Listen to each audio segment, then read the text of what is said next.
Carter, an ordinary office worker, was riding the bus home after work and watching a trailer for a major game update.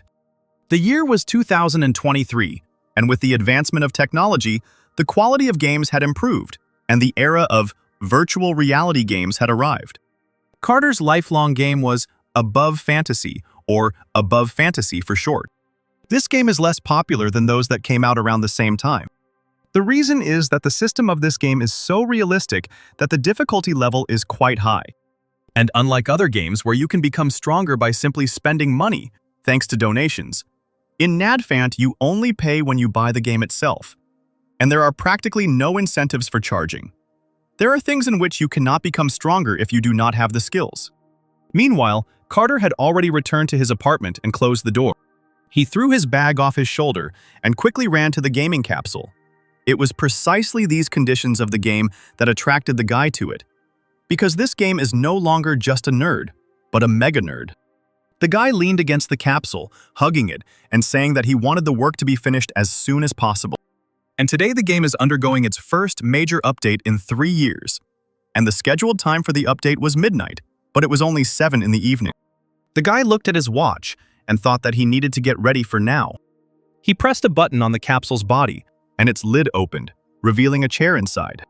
Carter took off his jacket, climbed into the chair, put on his glasses, closed the lid, and a multitude of game windows flickered before his eyes. The capsule reported that iris recognition was complete, and therefore access was granted. The game greeted the guy and told him to choose the character he wanted to play as, and many figures of people appeared in front of him. In the world of this game, you are treated as if you were dead, even if you only have 3 max-level characters with you. Carter had all 7 characters. However, he was about to approach a character who was not currently at max level. It was a figure of a guy in simple clothes. The character's name was Dio, he was level 10, and he had no class. Carter touched the character and shouted that he chose it. This is the character that is used for inventory, and the guy took it specifically for storing items. The bright rays of light found the guy in the middle of some square, and he had already become one with the character. The guy immediately opened his inventory and noted that a new class had appeared, and while he was organizing his items, he needed to collect items that would ensure a level increase.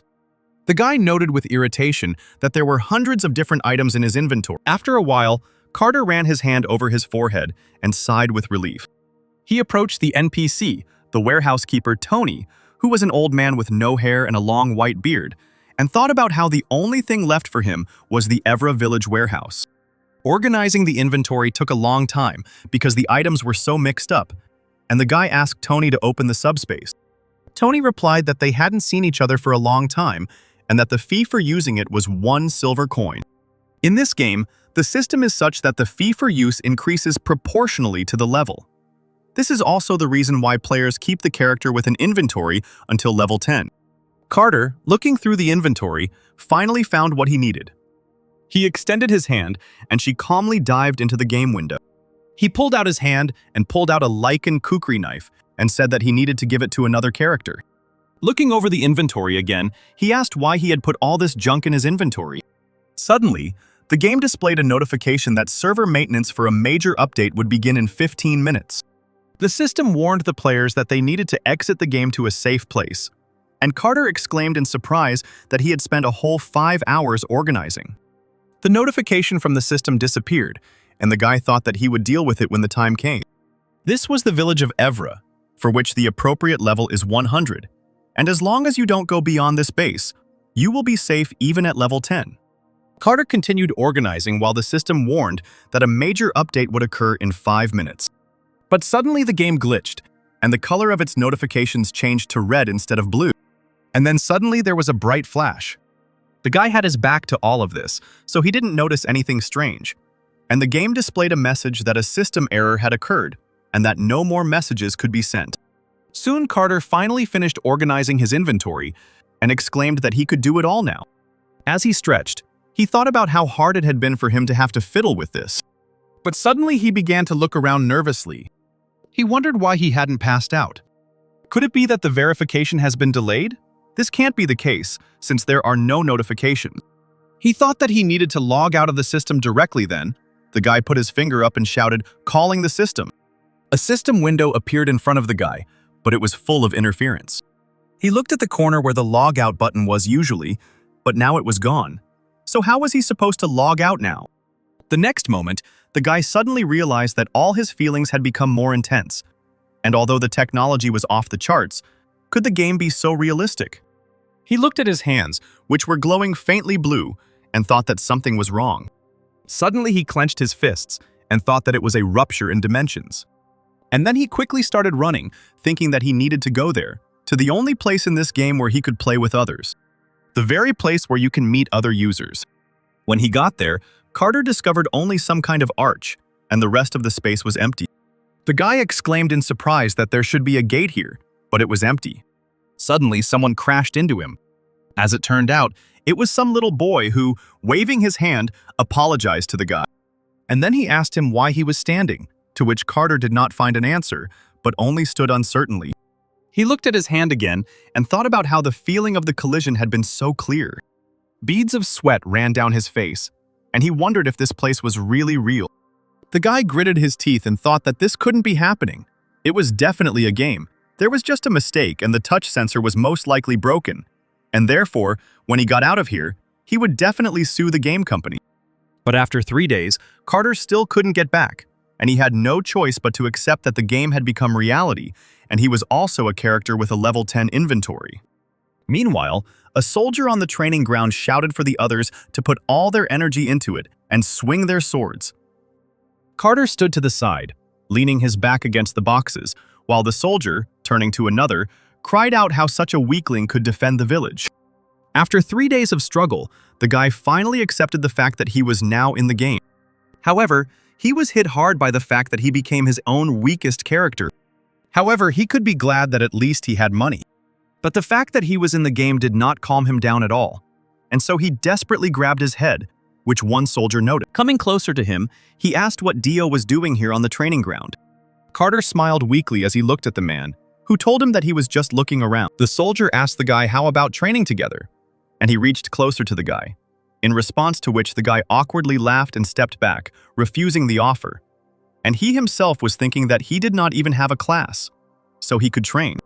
Suddenly he came to his senses and asked the man why they had suddenly started doing group training. Scratching his chin, the man replied, saying that it was all because of the wave. Although Evra Village is a peaceful base where NPCs live, they are occasionally attacked by waves of monsters. You can fight and level up in a team with NPCs, which is much easier than fighting alone. And this is the training system developed by the game company. But for someone coming to a level 100 village with a level 10 character, this would be a disaster in itself. Realizing this, Carter thought that now was not the time to lazily grieve over the current circumstances. After all, it's not a fact that if he dies here, he will later return to his reality. Carter clenched his fist tightly and decided to himself that now he had to try hard. Afterwards, many game windows appeared around the guy.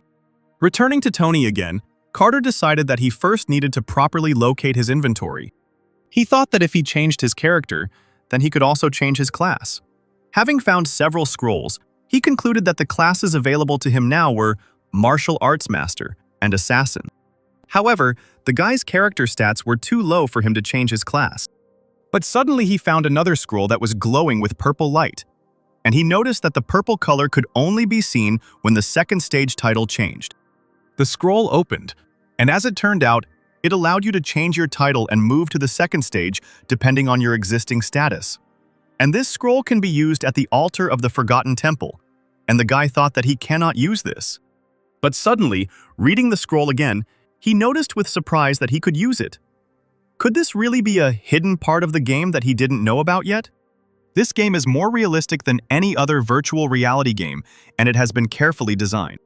The guy couldn't find a single bug, and the amount of information provided to users is much less compared to other games. To enjoy the game, you have to track down and find hidden content yourself, which is why there were a lot of bad reviews. But the guy actually liked it. Looking at the scroll, he thought that he had never heard of such conditions before. Namely, that one needed to be of class 1 or lower, and a reputation of 500 or higher. So this was definitely a hidden part that no one had discovered yet. The boy rolled up the scroll and thought that the most important thing for him was survival. However, this game has a huge number of secrets that he has yet to uncover, and that makes his blood boil. The guy thanked Tony and quickly ran somewhere. Tony waved at him and told him to come again. Carter then headed to the mercenary guild of the village of Evra. He entered the building where there were already a lot of people, causing the room to be filled with the hum of conversation. Suddenly, someone pointed a finger at Carter and asked if he couldn't see that there was a line. Looking the guy up and down, the man noticed that he was not the type of person who could easily afford such a place. Covering his nose because the guy smelled like a loser, the man asked what this pathetic man was doing in the mercenary guild. Carter walked up to the counter and threw something on it and asked to be allowed to meet the gentleman. As it turned out, the guy threw an old Class A mercenary card on the table, which proves that he is a mercenary who has gone beyond the veteran level and reached the rank of expert. The girl standing behind the counter looked at the map in surprise. Others who were standing nearby also reacted very emotionally to this. Carter smiled as he thought about how they say that less than 0.1% of mercenaries have such a thing. And the guy had a plan that involved him using this seal to disguise himself as an A-class mercenary. And with the help of a cloak with camouflage charms, he will hide his true identity. Suddenly, Carter reached under his cloak, saying he wanted to show him something. And then he took out some kind of metal and thought that this imperial metal was like a pass to anywhere. But if everyone sees her, then he will have problems. Having shown the metal and put it back, he asked again whether he could meet with the gentleman. Meanwhile, the guy was thinking hard about whether they would ask him to prove anything. Suddenly, a step was heard behind the guy, and the man said that it seemed like an outstanding person had come to them. The man was very well built. He bowed his head slightly and introduced himself, saying that his name was Cotton and that he was the leader of the guild. And then he invited the guy to go upstairs and tell him everything in more detail. The guy thought that there was no way he could show his fear now. Folding his arms across his chest, he asked if he hadn't said he wanted to see the master. Cotton bowed respectfully and said that unfortunately, the guild master was currently absent. But if the guy doesn't mind, then he can listen to him and then convey everything. Carter replied that that was fine then. He would tell him everything. As a drop of sweat trickled down his face, he smiled triumphantly and thought that now all that was left for him was negotiation. The man and the boy went upstairs, and Carter told them everything, in response to which Cotton asked him again about what he wanted them to instruct him to go to the Forgotten Temple. Carter replied that everything was correct and that there were no other conditions for him. Scratching his mustache, the man thought about why he would ask an A-rank mercenary to do such a thing. And then he said that he needed someone to accompany the priest, but all the mercenaries were already busy. The guy smiled and replied that he could do it. And then he said that he didn't need any reward for this. He just wanted to get to the temple in comfort. Hearing this, Cotton, somewhat taken aback, asked the guy if he really wanted to participate as an escort subject. The guy replied that things weren't quite like that, and if something dangerous happened, he wouldn't sit idly by. And then he thought that if he said that, it would be hard for the man to refuse him. They don't need to prepare additional rewards, and from the guild's point of view, as the fighting force increases, the risk of failure decreases. Folding his arms across his chest, the man smiled and replied that he understood, and that it was possible. Carter thought happily that he had succeeded, and the man said that they would also notify the client of the changes, and then asked him to fill out a request form. The guy signed a mercenary request contract, and the system informed him that a quest would appear soon. Cotton checked the contract, and then he said that everything was fine and the client would also be happy. And now the guy could go, and tomorrow morning he should come to the north exit. Carter turned and waved his hand, thanking the man. As he walked out the door, he thought that he needed to go back and prepare thoroughly, because if his identity was revealed, he would be in trouble. Meanwhile, Cotton smiled strangely after him. The next morning, several mercenaries were discussing that an A-class mercenary would be participating with them. Another mercenary asked what this mercenary was doing in such a remote area, but suddenly they noticed Carter approaching. One of the mercenaries extended his hand to Carter, asking him if he was the mercenary rumored to be there. And then he introduced himself, saying his name was Raymond. Carter replied that his name was Monty. The guy shook the hand extended to him, thinking that at first he had used a pseudonym, as he had planned, but something was wrong. Carter was surprised to find that only 4 guards, including himself, had been sent on the mission. He scratched his chin, thinking that they seemed to have cut down on the number of people accompanying him since he had said he would participate. And then he noted with irritation that this cotton had fooled him. Suddenly, Raymond spoke up, asking if the client had arrived yet. Suddenly, a young girl with red hair that was braided into ponytails ran up to them, and she was dressed in blue. And the girl asked the men if they were her escorts. Stopping, she began to catch her breath and apologized for being late. And then she, putting her hand on her chest, said that she was entrusted with a mission in this temple, and her name is Clara, and she is a priest of the Temple of the Moon. The other mercenaries also began to introduce themselves as Carter watched them out of the corner of his eye. And he noted that her clothes looked shabby. Apparently, she had been through a lot as well. Suddenly, the girl turned her head, noticing someone looking at her. The guy noticed with surprise that the girl was looking at him. The question immediately popped into his head. Did he really look suspicious? But perhaps she was looking at him out of curiosity, since it wasn't often that you met Class A mercenaries, and then they set off on their journey. After some time, it was already dark, and they set up camp and made a fire. One of the mercenaries, pointing his finger at the map, said that tomorrow they would head towards this camp. And it's a bit of a detour, but it's safe, so they're not in any danger. Raymond agreed with the man and said that this was the safest way. But suddenly Carter, who was standing leaning against a tree, spoke up and said that they needed to take a shortcut. After all, if they go to Camp 3, they will stumble upon a cave there, with the help of which they will quickly get to the temple. Raymond approached the guy and said that they knew this area better, and the route to Camp 3 was still unclear. Carter replied that he could find a better way than he could with his eyes closed, and that it would be much quicker if they crossed the cave and went through the Danville forest. The man cried out that he didn't know what kind of monsters were living in this forest. The guy thought that he himself didn't want to go there, but the longer it took, the more likely it was that he would be discovered. And then they will realize that he is not an A-rank mercenary, but just a level 10 character without even a class. He thought that he had to keep this in mind, and he had to never be afraid, and he had to break through. He had to act confidently. And then he firmly said that he was definitely heading towards the third camp. And considering the ladies' endurance, wouldn't it be better for them to take a closer path? And then he said that he was participating in this quest for fun, and time is money. Meanwhile, he thought that they must be very angry since he himself asked, and now he is still indignant. And then he asked Clara what she thought. Awkwardly looking away, she said she wanted to go the faster route.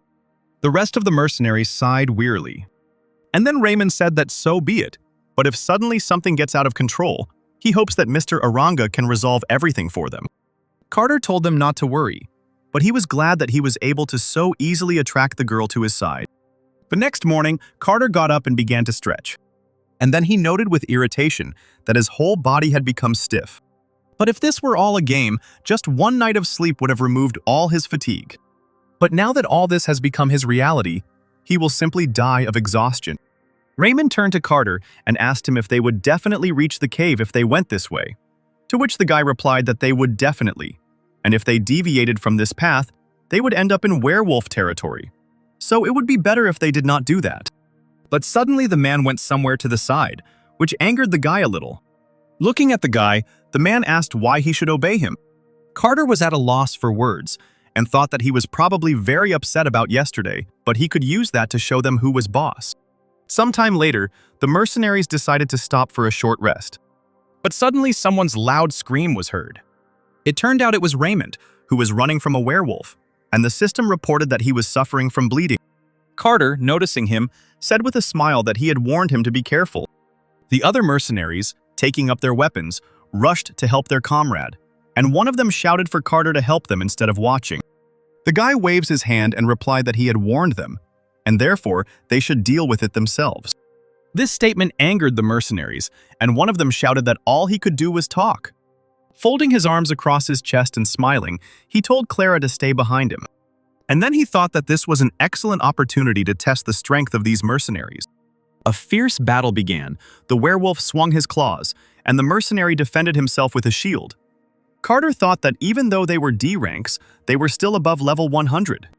And therefore, these werewolves are not their opponents, and just at that moment, the mercenary struck. Suddenly, Carter glanced to the side and replied that Raymond had been attacked by 2 werewolves. His eyes darted the other way.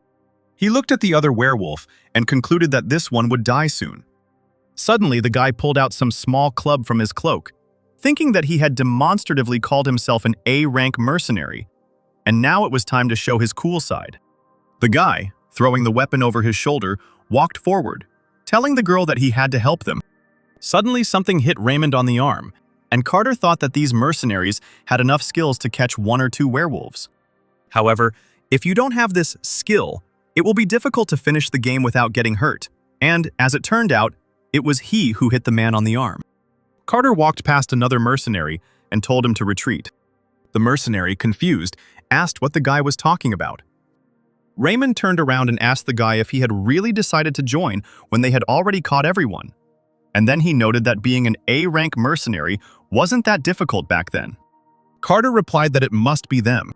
And suddenly the eye of one of the werewolves lit up with a bright red flash. And suddenly, something in this defense changed. It became even more frightening and wild. A huge shadow loomed over Raymond, causing him to freeze in fear and ask what was happening. Meanwhile, another werewolf hit the shield of another mercenary. The blow caused the shield to split into 2 halves, and the mercenary cried out that it was dangerous and they needed to retreat. But suddenly Carter struck the werewolf on the head with his weapon with a sharp movement of his hand. And then he told the man to step aside.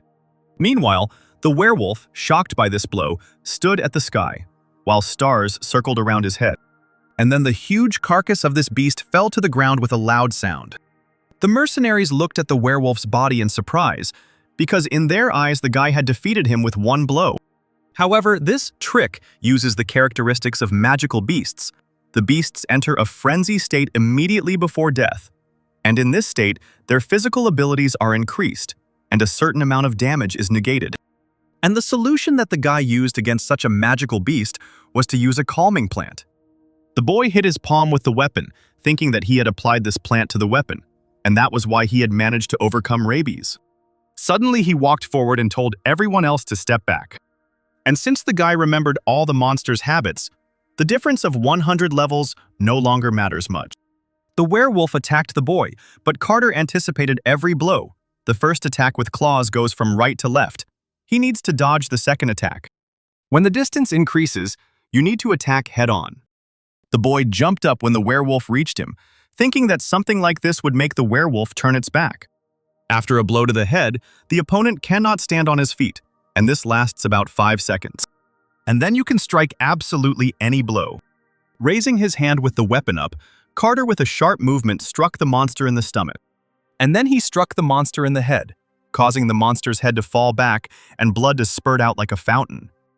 And the next second, the werewolf's body fell to the ground, and the guy stood on it with 1 foot, while blood flowed down his weapon. He thought with a smile that by the time the werewolf came to his senses, he would already be dead. But he was able to put on a whole show.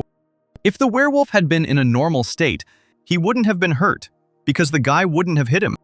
While Clara was healing the wound on Raymond's hand with her powers, Carter thanked her and said that he was indebted to his employer. To which the girl replied that everything was fine, because it was her job. Carter asked Raymond how he was feeling. Putting his hand on his chest, he said that it was his fault that he had chosen a dangerous path, and then he apologized.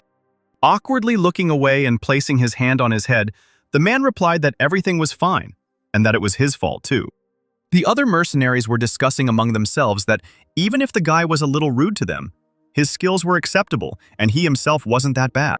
Carter thought with pleasure that everything was going according to his plan, and he had managed to earn the gratitude, respect, and trust of the mercenaries. After some time, the team had already reached the cave, and Raymond said that everything was as Monty had said, but he had never thought that there could be a cave in such a place, and therefore, as expected, they should have listened to him right away. Carter replied that absolutely anyone could serve as a guide, to which the man told him not to be modest. Raymond said that after completing the mission, he wanted to have a drink and listen to the guy's adventure stories, and the other mercenary asked him to tell him in more detail how he got the Imperial Medal. Carter thought that he didn't want them to trust him so much, and he said that it was not time to rejoice yet. And then he said that this cave was protected from monsters, so they could stay here for the night. And after that, he suggested that the mercenaries determine the order of the night watch on rock, paper, scissors. After some time, Carter himself turned out to be the loser. He sat down on a stone and thought that everything was going very well, and he had even won the trust of the mercenaries. If there's one thing he's worried about, It's a major update to the game. He has leveled up 7 characters to the max and knows the game by heart. But that knowledge can become useless in an instant. So you always need to think and act even in the worst-case scenario. While everyone else was already asleep, the guy lay down on his sleeping bag and said quietly, convincing himself that he could handle it. The next day they set out again, and along the way they encountered a wooden monster, in which someone immediately made many holes. It turned out it was Carter, and the mercenaries started clapping for the guy. And Raymond admiringly remarked that it was amazing, because the Ents were falling helplessly. The boy smiled and looked at them, thinking that it was all because he used the herbal plague cure he had invented while he was a max-level alchemist character. And then he thought bitterly that he would regret the experience he had before. And the system reported that all experience points would be cancelled because he had not changed his title. After some time, something suddenly attacked the mercenaries. However, the mercenary managed to protect himself with a shield, and Carter thought that there are creatures that attack even if you spray the medicine on them. Suddenly, he told the mercenary that it was best to block the stalks of the husky and the ent, but not with a shield. At another point, while Raymond was swinging his sword, the boy told him that it was better to be more aggressive when fighting enemies with status ailments. After trying it, Raymond responded with admiration that it really worked. The others admired him as well, and Carter thought that he still instinctively gave advice. After some time, the team finally reached some large tree. Carter scratched his chin and realized it had to be around here somewhere. He started walking around the tree trunk, looking for something, and suddenly he made a sound. As it turned out, he was looking for some hole in the ground from which a faint glow was emanating. The mercenary asked the guy if he could get through this narrow hole, and he replied that he could, and that this was the shortest route to the temple. Raymond asked the other man if he thought he would get stuck, to which the man replied that he said he needed to lose some weight. Carter, meanwhile, extended his hand to Clara and warned her to be careful. Blushing slightly, the girl placed her hand in his and answered affirmatively. Carter told her with a smile that they were about to fall, so she shouldn't worry, the girl asked again. But the guy didn't explain anything to her, and then they jumped into this hole and flew down while the guy was still holding the girl's hand. Sometime later, they finally landed somewhere. Sitting on the floor and holding her head, Clara asked what was going on here. And then she stood up and began to admire the decoration of the temple. Meanwhile, the rest of the mercenaries also landed on the floor with a loud sound. And Clara noted that there was space there, and now there was wall painting. Carter scratched his chin and wondered what these frescoes meant. They must be the main plot device and clues. Looking at one of the frescoes, he thought that, as far as he remembered, this fresco depicted a battle between an evil god and the moon. A battle between an evil god who follows the demon god, the source of chaos, and the moon god. Raymond also looked at these frescoes. Suddenly, he pointed to one of them and asked another man standing nearby what this fresco looked like, whether it was really an execution ceremony. The man replied that the other man was an idiot and that the fresco depicted an inauguration ceremony, and the man in armor was a knight. Suddenly, Carter pushed Raymond back and shouted for everyone to stop and move back. Looking at the fresco the man was looking at, he noted that they were different from the frescoes he knew. Suddenly, he remembered something, and he immediately thought that this fresco depicted the knight he saw in the trailer. Suddenly, Clara spoke up and said that it was a prophetic book. Putting her hands together, she said that she had seen many things in temples, but this was the first time she had seen something hidden in such a passage. Carter, remembering that Clara was a priest of the Church of the Moon, asked her what this phrase meant. Looking again at the phrase that was written on the wall, the girl replied that it was an ancient sacred language that was no longer used, and then she decided to translate this phrase. And the translation of this phrase turned out to be the words, "The end of the world has come." And Carter immediately remembered the trailer and the night from it. He immediately remembered the first verse of the song from the trailer, and it suddenly dawned on it. It dawned on him that a new event was currently taking place in the temple, one in which he had not yet taken part. The guy thought that it was scary, but he still had to move on because for him, it was the only way to survive in this world. Turning to his comrades, he said that they needed to go to the temple. As they walked further and further, approaching the temple, everyone admired the architecture.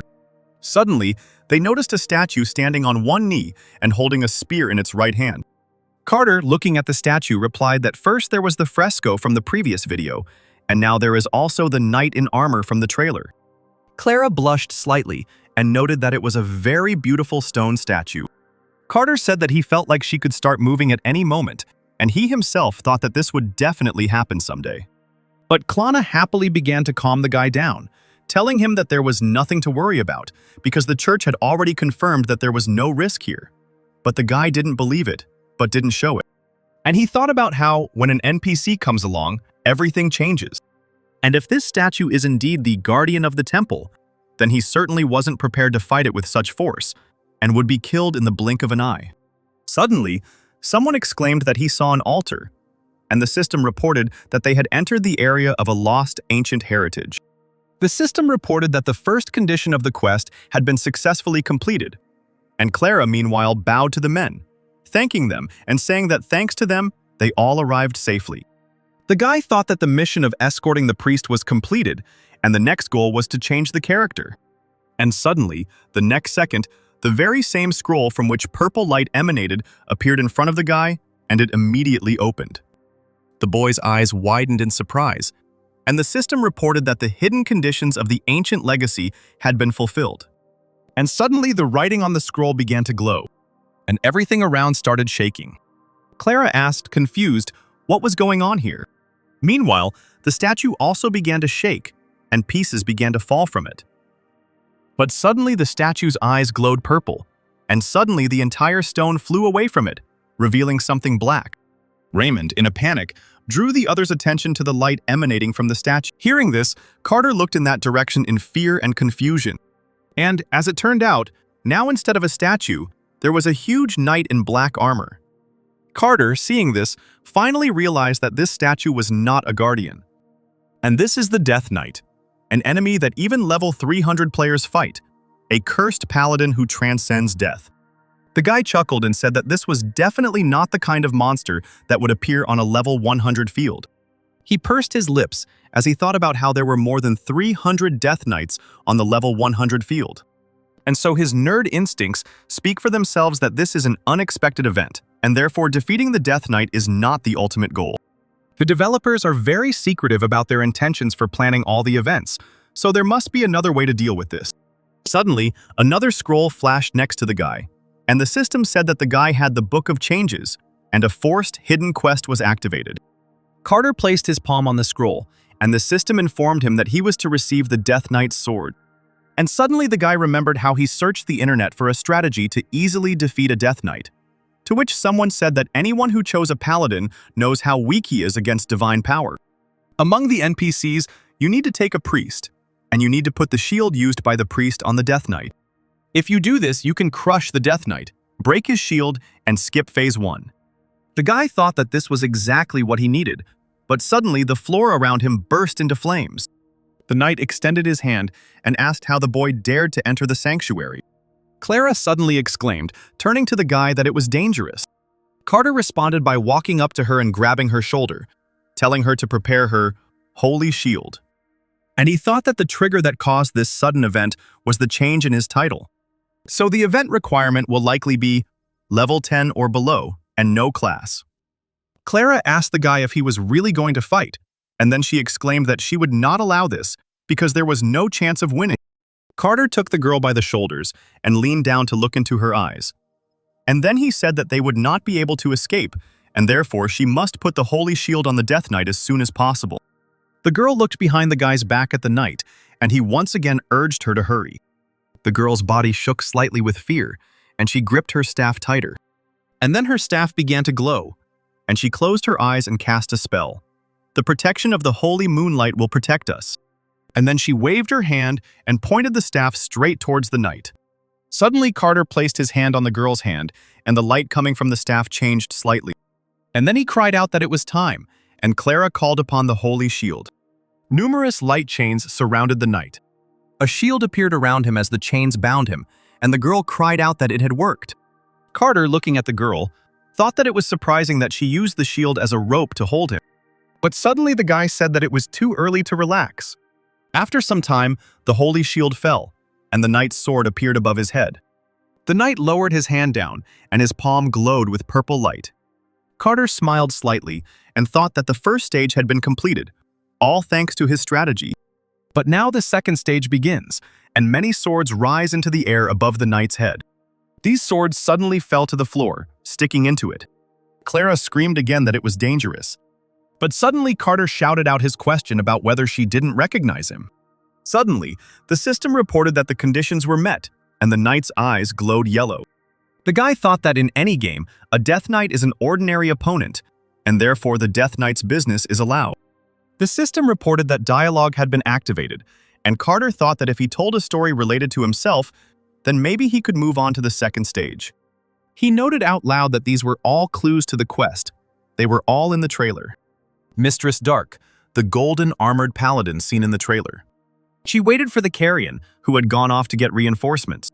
However, the Pabal never returned, and Dark became a Death Knight, and the Pabal that did not return turned into a wandering ghost. And this Imperial medal, which can be obtained by catching the ghost, says that the line continues. Suddenly Carter cried out, calling for Mrs. Dark. Holding out his hand with the medal on it, he said that the mission was accomplished. The knight stared at the medal in silence. And then she approached the guy, dropping to one knee. And then she praised the guy, saying that he did a good job. Carter noted that he had succeeded, and they recognized him as an ally. The system reported that the boy was able to find out that the Death Knight was Adelia Dark, a holy knight of the ancient Holy Kingdom. Adelia said that a lot of time has passed. She was defeated and lost her god. The wait lasted forever, and many comrades died, and she began to list names. However, Carter could not hear a single name, as if the noise had been deliberately added.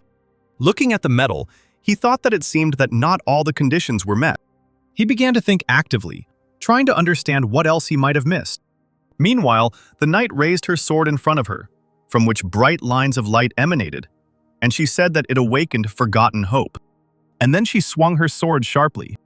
The sword landed right on the guy's shoulder, causing him to flinch.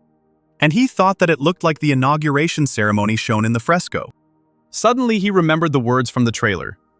"You will blossom even in war." It was like a flower. The guy dropped to one knee, thinking that all the clues were in the trailer, but something was missing. Based on the lyrics, could it be that Dark isn't just waiting for factions and reinforcements? Could it be that she's waiting for the one she loves? He thought that the event had already been triggered, which meant that he now had a clue. And therefore, he must understand if there is something here connected with the person she is waiting for. Suddenly, he remembered that he had an A-rank mercenary card, and it was from the Tanto Temple, connected to the ancient royal family. And this is no coincidence. As the update progressed, existing items found new uses. And he had already told Dark out loud that, although she had been cursed to become a Death Knight, someone else was still waiting in the body of the undead. And then he held out his hand with the card and asked her if it belonged to her. Suddenly Dark shuddered all over and took a step back. Her sword fell from her hands. The system informed her that Adelia's expectation had been satisfied, and she had earned the right to reach the path of truth. And suddenly, the armor on her body began to crack, revealing her skin. Her eyes were still black, but her light hair and fair skin were showing through. She asked if he still loved her, even if she thirsted for blood, even if her skin rotted and dried out. She fell limply to the floor, and the guy thought irritably about how he was supposed to know. Dark said that Carter saved her between the light and the dark. His spirit makes her tremble. Carter told her that he was not the one she was waiting for. Handing her the map, he said that he was just a messenger who had brought his things. The woman sadly replied that she knew. She reached out to the map with shaking hands, one of which was still shackled by armor. She touched it, and suddenly there was a bright flash, and she asked for her man to be sent to heaven. She, pressing the card to her chest and getting rid of the dark armor, smiled and said with tears in her eyes that he was her flower, her son and her truth. Suddenly, the system announced that the story of the fallen paladin was complete, and the reward was the sword of the place of the ancient dead. The reward attribute was the energy of life. The system reported that the user's state was changing as new characteristics were added, and suddenly, the guy's entire body turned into static. He looked at his shaking hands, which were pixelated. And suddenly there was a bright flash. Suddenly, Carter, lying on the bed, opened his eyes. Standing up and looking around, he discovered that he was in his room. Smiling nervously, he said that it was all a dream, because a game can't become reality. Suddenly he remembered everything he had done, and the smile fell from his face. Looking at his hands, he wondered if he was sad to go back. But suddenly he woke up again from someone's loud scream. As it turned out, it was Clara, who later asked how the guy was feeling. The guy grabbed his head and noted that this was not a dream after all, and the girl shouted to the others that Monty had woken up. The mercenaries immediately ran to the tent where the guy was. Hey.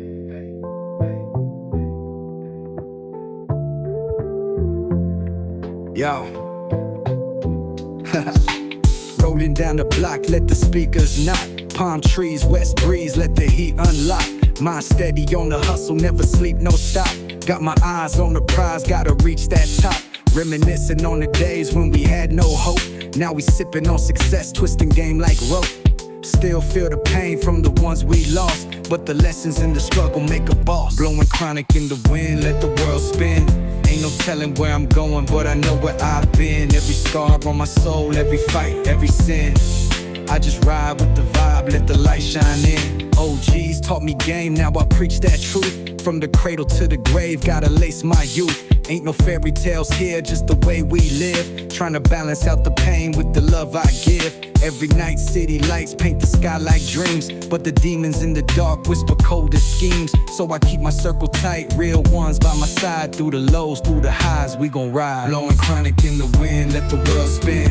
Ain't no telling where I'm going, but I know where I've been. Every scar on my soul, every fight, every sin.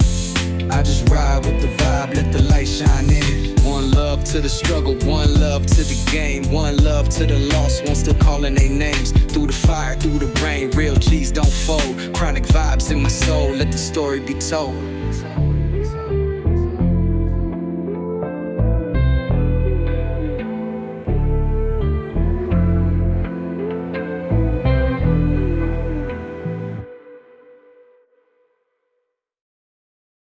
Some fell on their knees before him, but they were all very worried about him, and now they were glad that he woke up.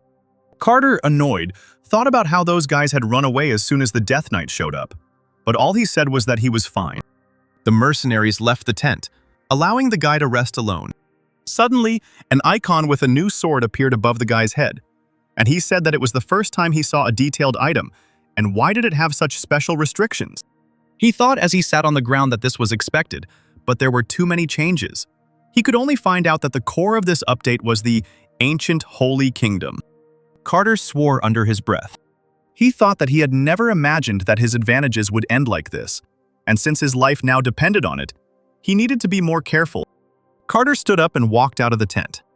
Clara, noticing him, asked him again how he was feeling, to which the guy replied that he was fine. And then he told her to take the mercenaries and complete the mission, and he had some business at the altar. Arriving at the altar, he took out a scroll from his inventory. Opening it, he thought that there was no longer any need to doubt. The system reported that the title is being replaced. Suddenly, he felt the very energy that the Death Knight had instilled in him. And suddenly, he saw the sword she was using. Small lightning bolts ran from the scroll, and the system reported that the replacement was successful, and now his title was General. The system notified him several times that his level had increased, and the guy thought that experience points from captured monsters were accumulating, and he noted that this was the first time he had heard of such an increase.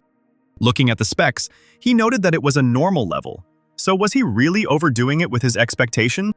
Clara told the guy that they had completed the mission, and therefore they needed to return to the village. Suddenly, she asked him if everything was okay. Carter looked at her, smiling slightly, and said that everything was fine. After some time, they finally returned to the village of Evra. Raymond said that, as expected, A-rank special training is not easy, and yet he feels stronger. Carter thought that he used it to level up.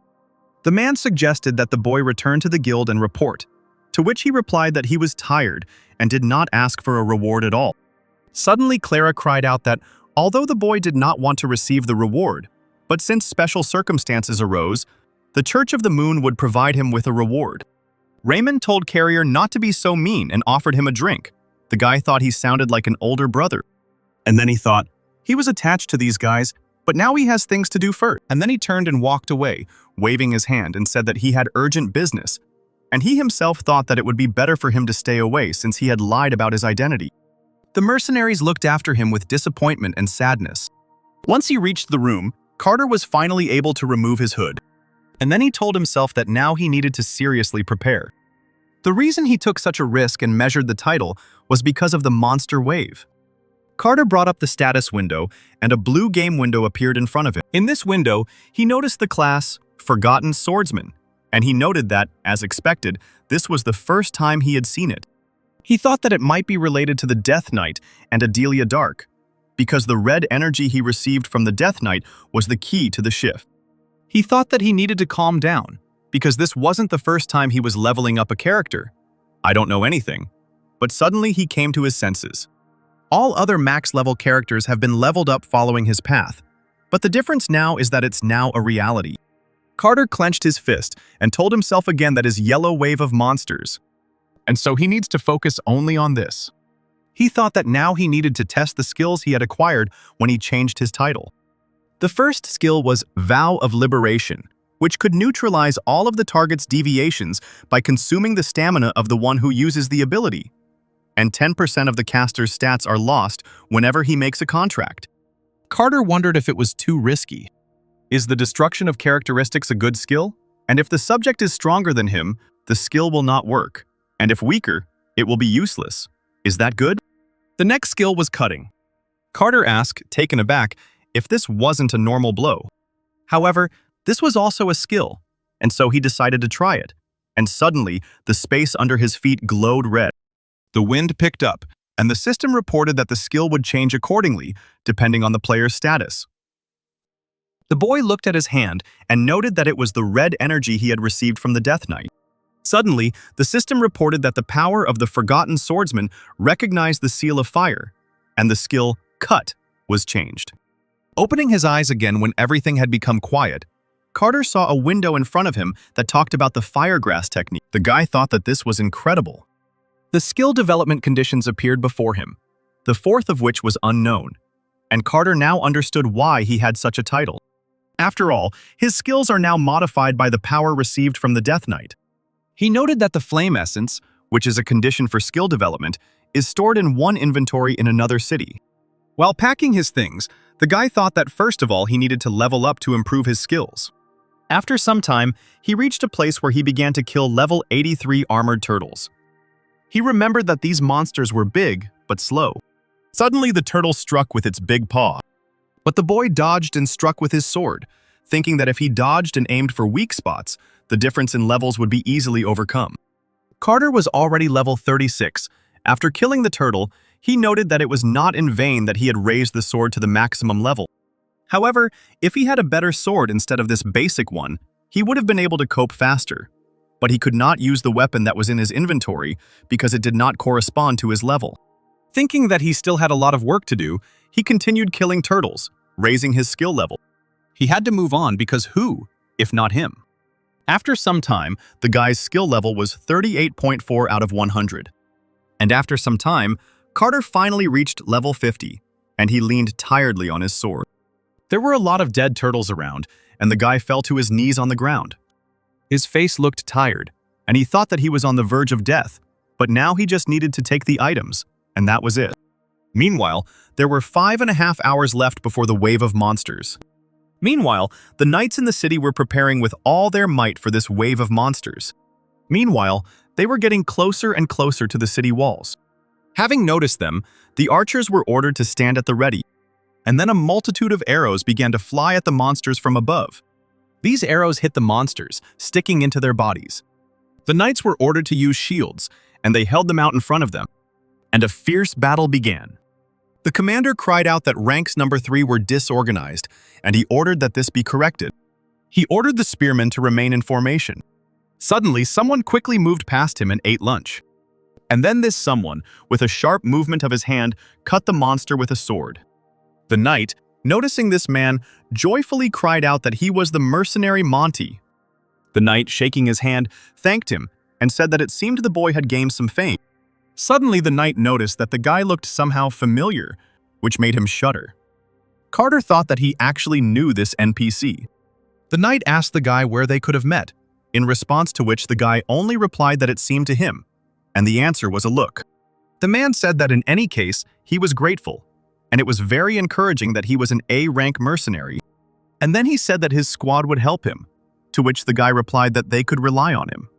And he himself thought that the difference in levels between him and the monsters was almost 2 times. And then he decided to use the confidence lens. Using this technique, he was able to see the health bars of all the monsters, thinking that it was all thanks to the training items. As he cut down the monster, he thought that he was now aiming for only a critical hit. Carter continued to swing his sword, killing the monsters. The knights admired his courage. Suddenly, something flashed past the guy's head, and he turned his head to the side. He jumped up to strike from above, while thinking that anyone could kill them with one blow. He thought that due to the seriousness of the situation, he couldn't form parties with NPCs, and therefore he wouldn't be able to gain experience unless he killed them himself. Suddenly, someone's paw hit the guy, but it missed his shoulder. Carter turned and plunged his sword into the monster's body. The knight remarked that he couldn't believe he was using a large sword, to which the mercenary replied that the guy was an A-rank mercenary. Suddenly, Carter looked to the side and noticed a werewolf with a small amount of health. He took a green leaf into his mouth and thought that he hated the mad werewolf. And then he suddenly jumped up, attacking the werewolf from above.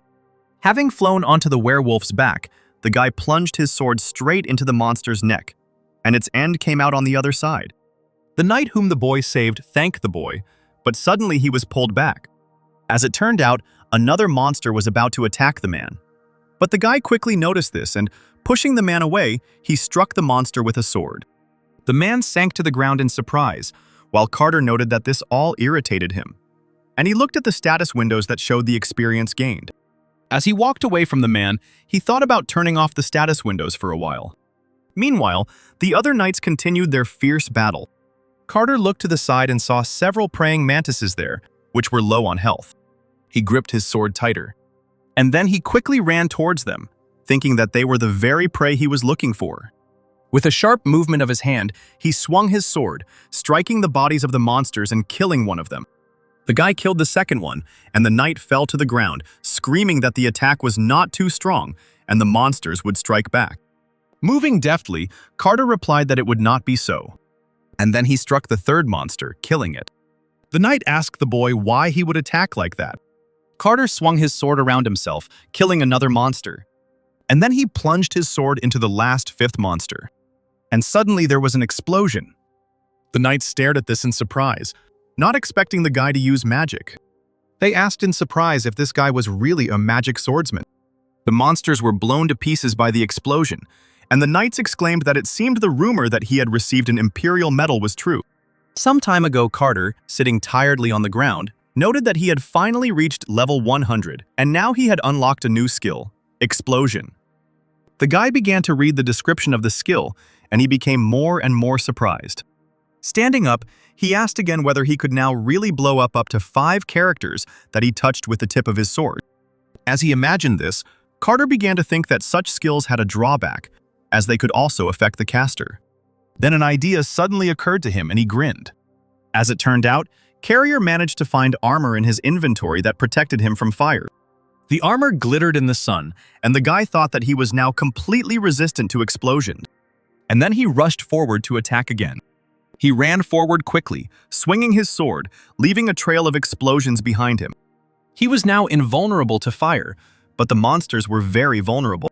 Suddenly, someone shouted that a huge monster had appeared on the battlefield, which made the guy freeze. As it turned out, this huge monster was a level 150 guillotine bear. The bear growled loudly, and Carter thought that he was much higher than the average level of Evra village, so it was better to leave it to the guard troops and avoid the mercenaries.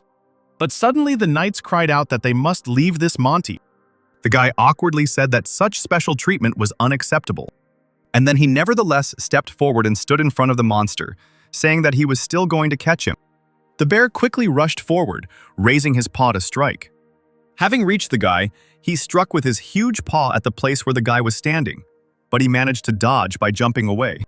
Then Carter swung his sword, slicing open the beast's face, sending blood spurting everywhere. Suddenly, the monster froze, and Carter thought that it might seem like this monster was attacking recklessly, but it also had habits. The bear then rushed forward at the guy again, but he dodged again. noting that since the skin was thick, the damage from the explosion was small. Carter began to run away from the monster, thinking that in order to prepare for this, he had focused on agility. Suddenly, he turned sharply, and he ran forward again while the bear chased him, thinking that he needed to jump into the crowd of monsters. Bursting into the crowd of monsters, Carter began swinging his sword, sweeping them out of his way. He thought about the monsters chasing him, not realizing that their blood was being shed in vain. Suddenly, the guy turned sharply and started breaking. And as it turned out, he had a small bottle in his hand, and he said goodbye to the bear with a smile on his face. Then he threw the bottle at the bear, causing it to shatter into pieces, and the liquid to fly in all directions. The bear looked at his paws in confusion, and Carter suddenly screamed sharply, using his new ability. And suddenly the bear's entire body was on fire, causing him to scream in pain. Carter watched this action with a smile. The fire disappeared, and the bear began to fall to the ground. And then he fell to the ground with a dull sound, raising dust, and the knights cried out joyfully. The monsters that sat in the forest, hiding from the sight of people, were very frightened. Carter then jumped high into the air again, charging at the crowd of monsters, and he cried out that art was an explosion. Sometime later, a cart was slowly driving along the road.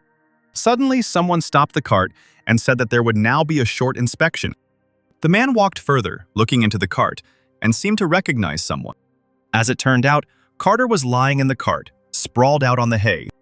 The man happily said that he had heard of his activities in the village of Evra, and then he asked him if he was heading to River North. Then the man said it was an honor to meet him, and he looked forward to the next time. And Carter waved his hand awkwardly and laughed. The cartwheel hit the ground, and the system announced that they had entered the Paramount Plain. Sitting in the cart, Carter thought that it seemed like just yesterday he had no idea how a level 10 personnel could survive, and now he had already reached 80. He called up the skill development conditions window again, and thought that choosing explosion was the right decision. He thought that now he was going to the storage in North River for the essence of flame, where he would also be able to take items into his inventory upon reaching level 109. Scratching his chin, he wondered what else he needed to do. And then he turned to the cab driver and asked him if he could ask a question, to which the man replied that he could ask about anything. The guy asked if there was any news from the Empire. The man thought. And then he began to tell his story, saying that about 10 days ago, a group of bandits started an uprising in the west. And the third prince is also recruiting troops for himself. Carter thought that he remembered completing this quest as a different character, and that he might have established a relationship with the third prince of the Empire. The cab driver said that where they were going, the number of missing people was increasing, and the Lord was having a hard time. Carter pulled out a silver coin and thought that it seemed like the plans were a little off. He thanked the man for the information and gave him a coin. And then he asked him if he could give him a lift somewhere. Carter climbed out of the wagon and removed his hood, noting that he found it frustrating having to hide his identity. And then he began to look into the distance at some plain. Carter thought that this place reminded him of some kind of hidden quest. And he thought of the cave he had reached, that it was a slave trader's cave in the mountains of Tyre, bordering the plain. Hiding in the bushes, he thought about how they were the reason people were disappearing in the North River area. He looked to the side, thinking that he was not going to get rid of them because of a special sense of justice. His goal is the elixir of agility, which can be obtained by defeating the boss. Carter pulled the hood back over his head. Meanwhile, at the entrance to the cave, two men were talking, one of whom said that it seemed like the deal had gone very well. The other one replied that he could then take a break when he was finished. The first man replied that of course they could, while Carter watched them from below. Suddenly, he took out a rope. The man shouted that they should have fun today. Suddenly, a rope began to wrap around his neck. And suddenly, this rope pulled him back. And then Carter jumped out of his hiding place. With a wave of his hand, he pulled the rope, and the man around whose neck it was tied fell down from the dais. The other man turned around and shouted to his comrades that there was an invader here. But suddenly Carter rushed forward and, swinging his sword, struck the man, causing a fountain of blood to gush into the air. The man's lifeless body fell to the ground, and the boy was surprised to think that the average level of these men was 50, and therefore he didn't even have to use his skills. Suddenly, something caught his attention behind him. As it turned out, there was a cage behind him with a small bird sitting in it. Carter walked closer to the cage and opened the door, and the bird immediately flew out. Looking after her, the guy said that she needed to be careful. and the system notified that the guy had entered the slave trader's hideout. Meanwhile, there were several more men sitting in the cave, and one of them asked why these picky slave traders were so generous.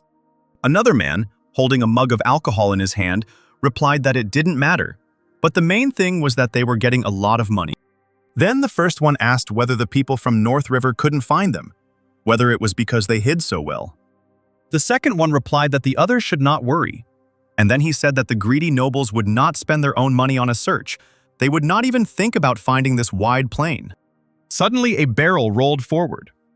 The man, still holding the mug in his hand, looked at her in surprise, breaking away from the conversation. Another man stood up from his seat and asked irritably what kind of bastard dared to disturb his boss while he was drinking. Suddenly, Carter smiled faintly and asked what was wrong with that. He approached the men, holding his large sword on his shoulder, and asked if the men had not drunk enough already.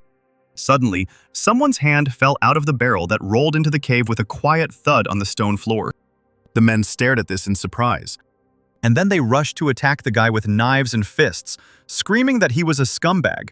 And did he really think that he could get out of here alive? The guy, with a smile still on his face, held his sword on his shoulder, when suddenly a flash flashed. As it turned out, the guy quickly swung his sword, attacking the men who wanted to kill him. Others also tried to attack the guy, but they also ended up being killed by Carter. The body of one of the slave traders fell to the stone floor right in front of their boss, causing him to stare in surprise.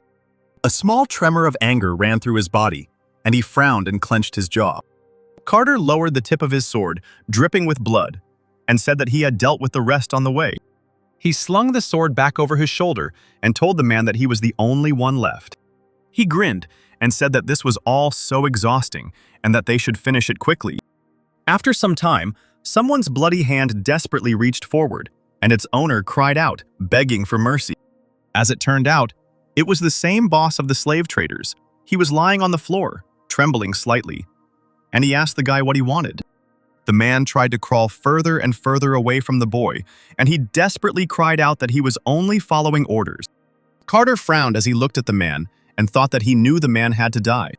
He thought that, however, he felt unsure, but still the guy raised his hand with the weapon, and he asked the man if he ever felt sorry for anyone who deserved to die. And then suddenly blood spurted in all directions. After showing himself a little, Carter found a small key with blood dripping from it. Straightening up, the guy looked around the room in search of the chest to which the key belonged. He crouched down in front of the chest and inserted the key into the keyhole and turned it. The chest opened, and Carter took out a potion of dexterity, and the system announced that, thanks to the potion of dexterity, the stats were increased by 5. Carter removed the cork from the bottle and began to drink the contents. Having finished it, he happily noted that he felt that all the fatigue had gone away, and the system notified that his agility had increased by 5. Carter told himself that it was time for him to hit the road now. But suddenly he heard someone's voice asking if there was anyone there. Touching the wall of the cave with his palm, he thought that he heard a voice coming through the wall. The boy scratched his chin and thought about the fact that the slave trade was over, so there shouldn't be anyone here anymore. But suddenly, someone's image appeared in his head. After walking around the cave for a bit, Carter found the very place he needed to go. He touched the cave wall with his hand, and suddenly everything around him began to shake. And after a few seconds, a passage opened right in front of the guy. Moving forward, Carter looked around as he passed the cages in which people were sitting. These people were unusually thin and weak. They could hardly hold their heads up. They were dressed in some kind of rags, and they looked more like the dead than the living. Covering his nose and mouth with his hand, Carter noted that it was very difficult to watch, even though he had seen it in the game. He thought that if he had seen this for the first time, it would have been difficult for him to just leave here. As he walked further, he remembered that there was another wooden door ahead inside. Carter pushed the door and it creaked open, and he walked forward into the next room. In this room, in some kind of magic circle, a girl was sitting. Her hair was white, and she was dressed in a white dress. Her head was lowered, and her hands rested on her knees. Hearing someone enter, the girl raised her head and looked at the stranger, and then she quietly asked him to kill her. Having seen the girl, Carter was finally convinced that she was exactly who he had thought about. He remembered that a gang of thieves had sold this girl to a sorcerer, and this minor character was to become a sacrifice. Her older brother is Sigmund, the second in command of the North River Knights, and this incident caused him to appear. This incident caused the emergence of the strongest swordsman of the Luna Church, also known as the Knight of Justice. Folding his arms across his chest, the boy thought that the death of this girl, whose name is Sepia, was therefore one of the most important events. And it's not that the players didn't try to save her, it's just that no one succeeded. Not a single potion helped her free herself, because there is a status ailment called Death Brand. Taking up the sword, Carter thought about how this girl was considered a character whose death was inevitable. Sepia repeated her request once again. Carter looked at her, frowning slightly, and thought about how this was his opportunity. Carter brought up the system windows, which explained that his skill, Oath of Liberation, makes a pact of liberation. And if the target accepts the oath, then all of its deviations are neutralized, and the caster's stamina is spent. And after this, the target becomes dependent on the caster, and 10% of his stats are spent with each contract. Carter's gaze caught on the words about all deviations in the target's status being neutralized. He thought that he didn't yet know if this skill could remove the stigma of death, but for some reason he was sure that it was possible. However, there is one problem, namely that 10% of the characteristics are consumed. Frowning, the boy wondered if it was worth it to risk so much to subjugate Sepia. But suddenly he came to his senses and his eyes opened wide. He asked himself what he was thinking about just now. He thought about being in a game, but he shouldn't forget that this is now his reality. He caught himself thinking that a man was suffering before his eyes, and he was standing there lost in thought. And he immediately remembered how, without a twinge of conscience, he had chopped down slave traders. Gritting his teeth, he thought that he was not like them at all. He was not a monster. Suddenly, Carter dropped to one knee, approaching the girl. He looked at her seriously and said that he would save her. The girl looked at him in surprise, and he told her that there was a way to remove her curse. He spread his arms and asked her what they should do. After a moment of shock, Sepia finally collected her thoughts and nodded silently, her face looking insistent. Carter smiled in response and extended his hand to her. The girl placed her shackled hand into the boy's hand. The system reported that the Level 1 Liberation Oath had been used and the subject had accepted the contract. And suddenly, everything around was filled with bright light. The system informed him that stamina was consumed, depending on his status, and if the guy ran out of stamina, the contract could become invalid. And she asked if he wanted to continue, to which Carter immediately replied that he did. And the next second, this light became even brighter. Carter closed one eye and gritted his teeth, asking what the hell was going on here. Meanwhile, the light became even brighter, filling the entire room and blinding the boy and girl. The system reported that a hidden quest, saving Sepia, had been discovered. After some time, Carter slowly began to open his eyes. He remembered that the light had burst out of his hand, and suddenly a hidden quest appeared. But as it turned out, the guy woke up not in the room. Somewhere a whole crowd of monsters was running, some of which were flying from above. Knights in golden armor ran towards them. Suddenly, Carter noticed the pattern on the helmet. He thought that this was the first time he had seen such a pattern. Suddenly, a three-headed dog appeared somewhere. Suddenly, something exploded in the dog's mouth, and Carter thought that if this continued, he would lose. But suddenly a bright flash appeared somewhere above, and a girl appeared in the sky. Suddenly, Carter noticed that she was looking at him. The girl closed her eyes and blessed the boy, telling him that the radiance would come with him. But the next second, Carter suddenly rose from his spot on the floor, asking what it was. Standing up and sitting up, he saw that Sepia was lying in a magic circle on the floor in front of him, and he wondered if this vision was connected with this girl. This led Carter to believe that Sepia was more than just a minor character. Suddenly, system windows appeared, which stated about the secret quest, Save Sepia. The system reported that the amount of stamina absorbed by the oath is 90%, and the loss of the caster's characteristics after taking the oath is 10%. The system asked Carter if he would continue with the contract, to which the guy agreed without hesitation. The system reported that the player's power was beginning to be deprived, and the guy's body was enveloped in some kind of glow. This glow also enveloped the body of the girl, who was still lying unconscious on the floor. Carter thought that he was beginning to feel a surge of strength. But then he started coughing up blood, and he raised his hand to stop the flow, and the system alerted him that the player's health was less than 10%. However, the guy's hand couldn't hold back the blood that continued to spurt out of his mouth, and he thought, Had he really overestimated himself? Having said how much pain he was in now, he thought about how it wasn't just the numbers that were going down, but the pain was spreading throughout his entire body. Meanwhile, Sepia woke up and began to slowly open her eyes. At this time, Carter's body was shaking slightly. He raised his hand to wipe away the blood and noted that the pain was disappearing. And this red energy was so warm and gentle. As it turned out, this was the work of Sepia, who again fell into unconsciousness. And the guy wondered why on earth she was doing this for him. A drop of blood trickled down the boy's chin as he pressed his hand to his chest, and the system notified him that he had successfully completed the secret quest, Saving Sepia, and that his Oath of Liberation skill had been raised to level 2. Slowly rising to his feet, the guy said how terribly painful it was for him, and there was a pool of blood on the floor in front of his feet. And then he took the girl and threw her arm over his shoulder, and grabbing her by the side, he began to leave the room, saying that he needed to take her to a safe place. The girl, still unconscious, saw a dream. Turning around, she noticed a guy, and she asked him if he was her brother. The silhouette didn't answer, but simply silently extended its hand. The girl, looking at the guy, thought that he was not her brother, because her brother had silver hair. However, she was not afraid of him at all, but rather the opposite. Suddenly, Sepia opened her eyes and stood up abruptly. Touching her head with her hand, she noted that her head was so clear now, and she did not feel any pain at all. When was the last time she felt so good?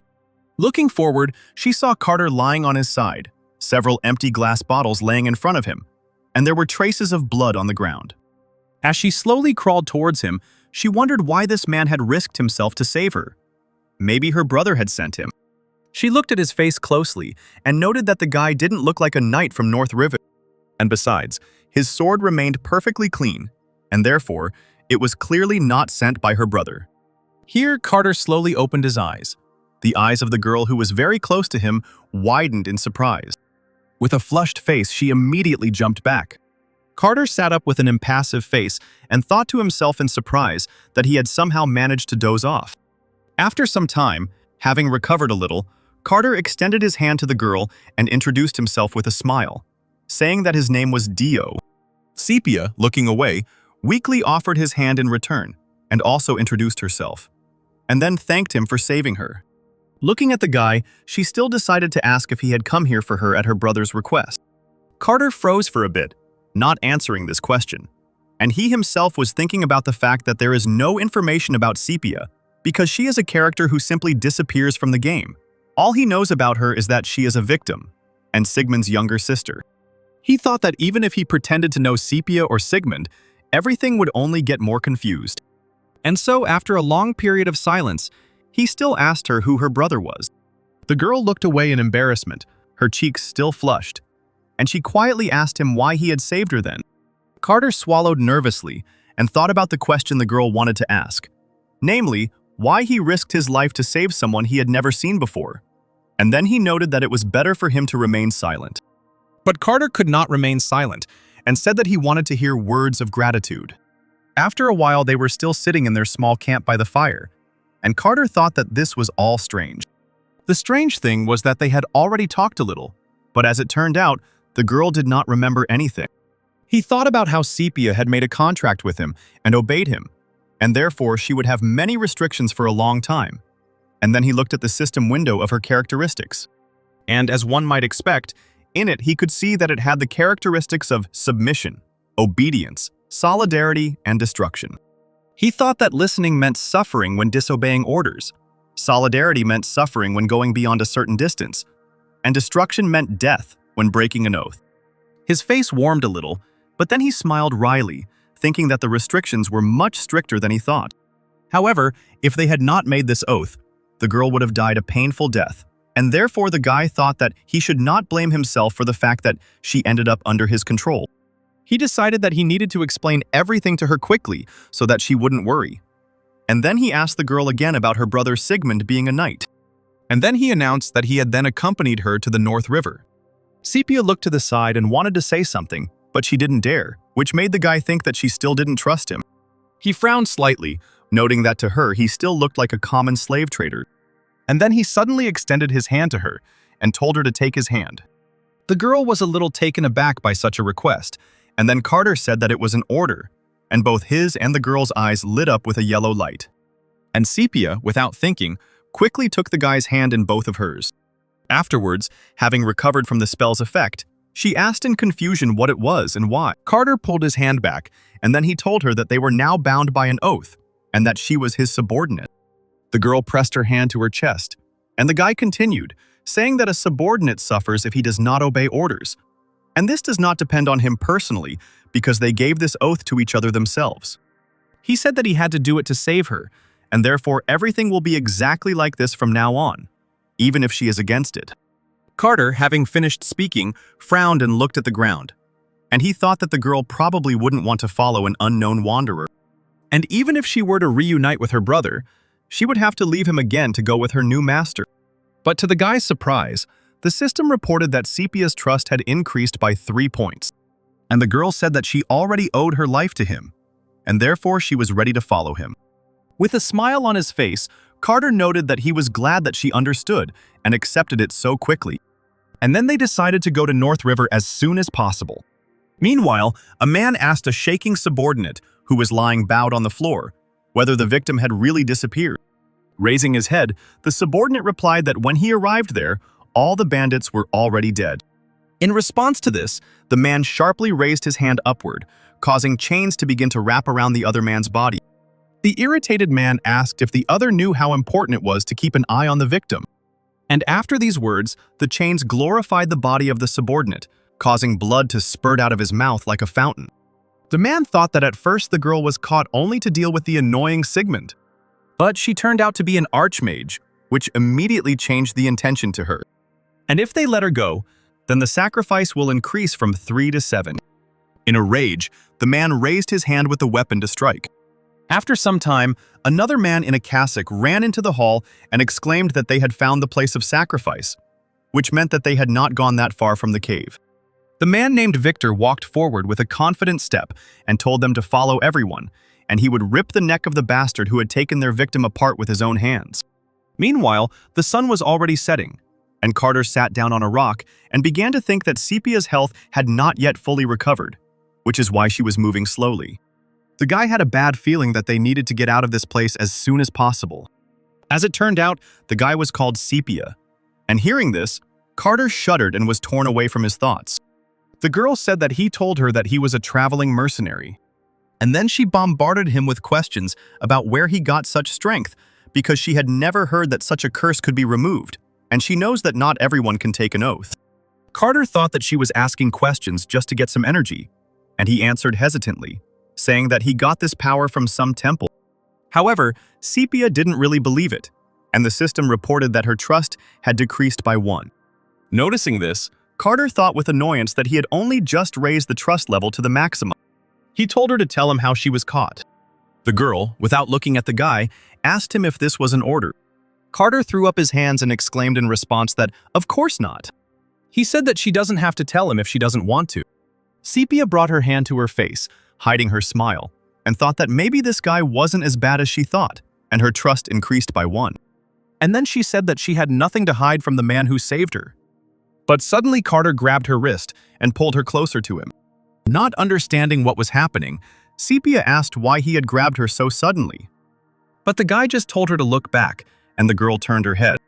And she could see some dark trace which was almost in the place where she had stood before. Noticing this sign, she exclaimed that she knew this dark energy. As it turned out, this dark energy was the same one she could feel in the room where she was being held. Victor stepped forward, surrounded by his subordinates, and said that it looked like he was going to have problems. Carter quietly said Victor's name, and Victor asked him in response if he knew him. And then he noted that the guy recognized his mark. Carter stepped forward, shielding Sepia, and the man said that this guy, who looked so neat, like a nobleman, touched what belonged to him without any fear.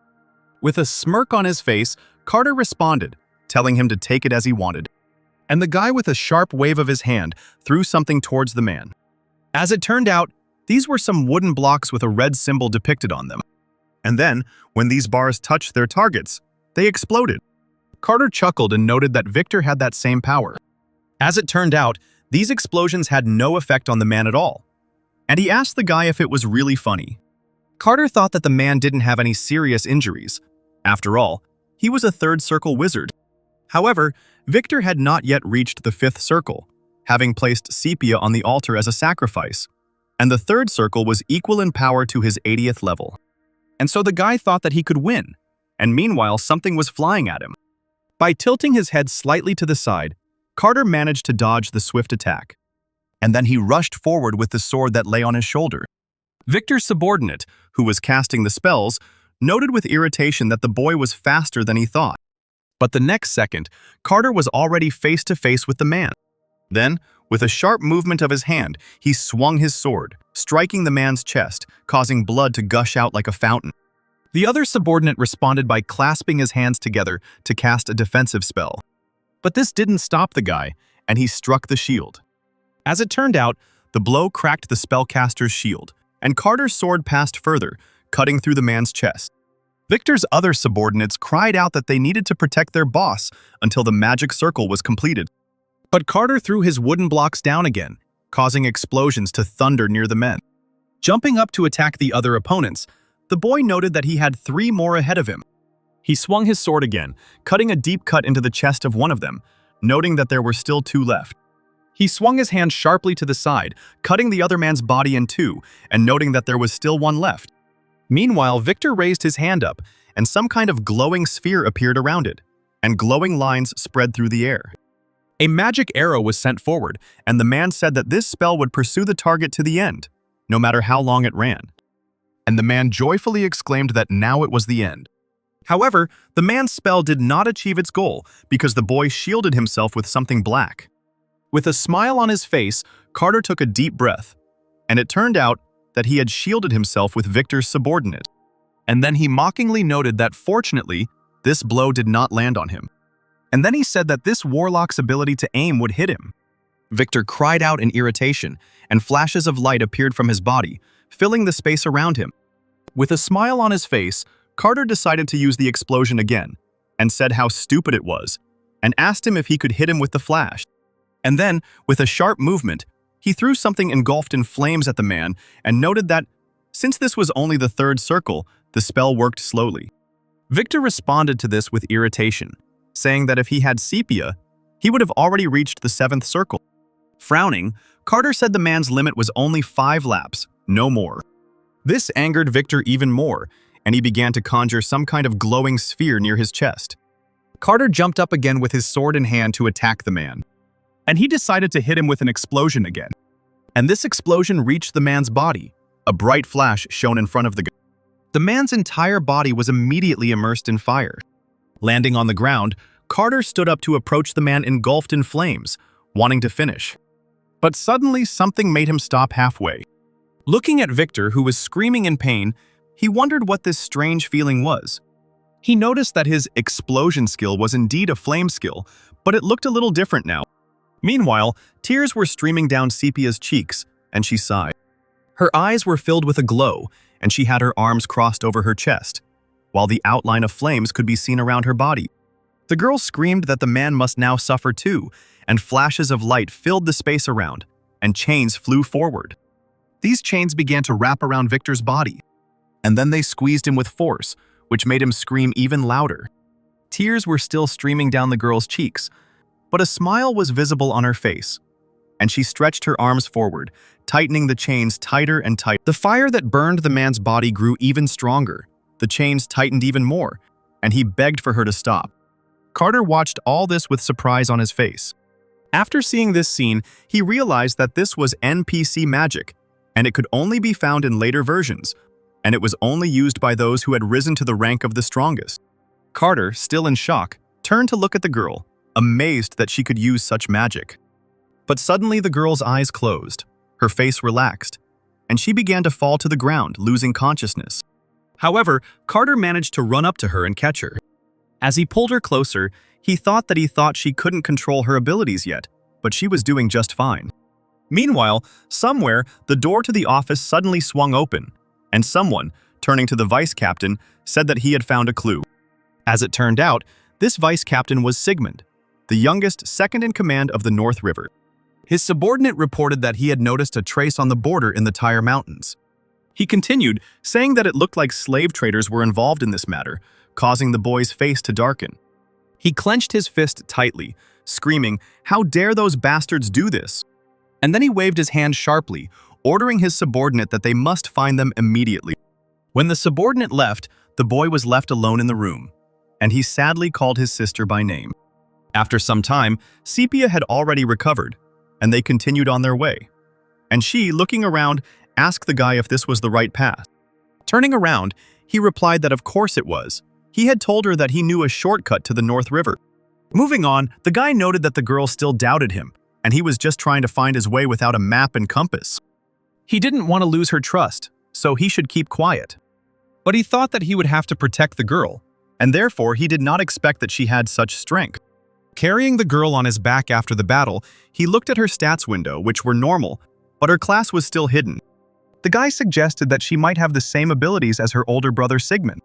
With a smile on his face, he pointed somewhere ahead with his hand and said that soon they would arrive in North River. Sepia answered briefly to this, and the guy did not know what else to say. Turning back, he thought about how he needed to gain her trust before she asked about his abilities. And if he is not careful, he may even die. The guy thought that he had seen her other side, and he wondered how he could now find out more about the girl. And he decided that he had to try to gain their trust. After some time, Carter raised his voice and called the girl by name. Turning around, he said with a serious face that he needed to tell her something. And then he asked her if she was a heretic. This question caused a negative reaction from the girl, and the system reported that her trust dropped by 5 points.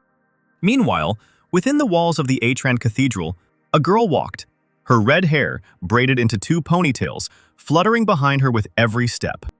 The man in blue robes placed his hand on his chest and thanked the girl for her work. As it turned out, this girl was Clara, and she accepted this gratitude with a smile. The man told her to follow him, to which the girl obeyed and began to admire the cathedral's decoration with admiration. After some time, they reached some doors, and the man told Clara to be careful, even though she had already completed the training. And then she entered a huge hall, in front of which there was a throne on which someone was sitting, and a blue carpet led to. Clara moved closer awkwardly. And then she bowed politely, touching the carpet with her knee, and greeted Her Grace the Moon. The woman sitting on the throne told Clara to look up. As it turned out, the holy Kalinea moon was sitting on the throne, and she thanked the girl for the work she had done. Clara looked up at her in surprise, still bowing.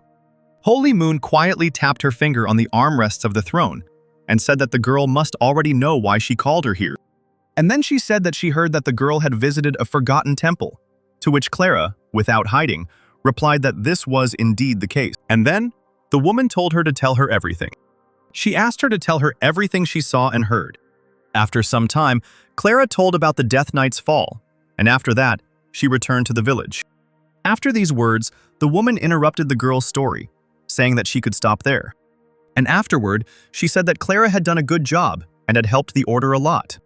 Therefore, the diocese will provide appropriate compensation, and the blessing of the moon will continue to illuminate its path. Clara happily thanked the woman, and then she immediately left the hall. Holy Moon tapped her fingers on the armrests of the throne again, thinking about something. Frowning, she turned her head slightly and called out to someone named Paul, and immediately behind her, a man appeared who was the Archbishop of the Lunar Church, and he asked the woman if she had called him. The woman said that there was no lie in the priest's words, but something bothered her. In response to this, Paul nodded and said that the name Monty was absolutely fictitious.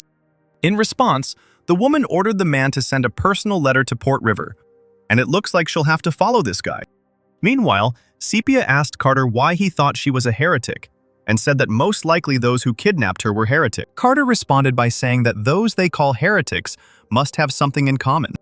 And what they have in common is the desire for power, not for faith. And the strength that the girl showed was simply incredible. The girls froze in shock and asked again. Frowning, she looked down and thought about how she had suspected him all along. And that's why she doesn't even know what to answer him now. She swallowed nervously, thinking that judging by the guy's abilities, there was a possibility that he was the heretic inquisitor of the Holy Emperor of the Church of the Moon. And then Sepia quietly said that she would tell everything. She told me that in her youth, she often lost consciousness, and her magical power got out of control, and so she turned to magicians, who told her what was wrong with her, but they still did not find a solution to the problem. Carter asked the girl if it wasn't fashionable for her to control magic at will, to which she replied that although it was hard to believe it was true, but it was definitely not the power of the devil, because during the escape she used fire and light magic.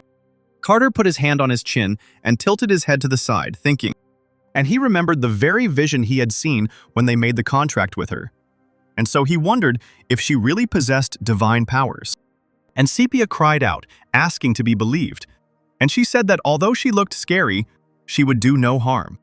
Carter, feeling his head begin to hurt, thought about how she had hurt Victor, and so he wondered if she had done it because she had lost her memory, or if she was not human at all. The guy, looking behind the girl, noted that she began to tell the story too suddenly, and therefore, could it be that he had scared her? The girl's face darkened, and she looked away and asked him if he was the Inquisitor of the Holy Emperor.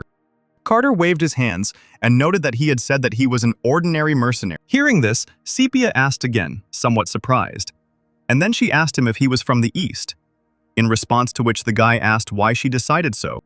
He asked her what difference it made where he was from, to which the girl replied that they say that many residents of Songhuanchan come from other countries.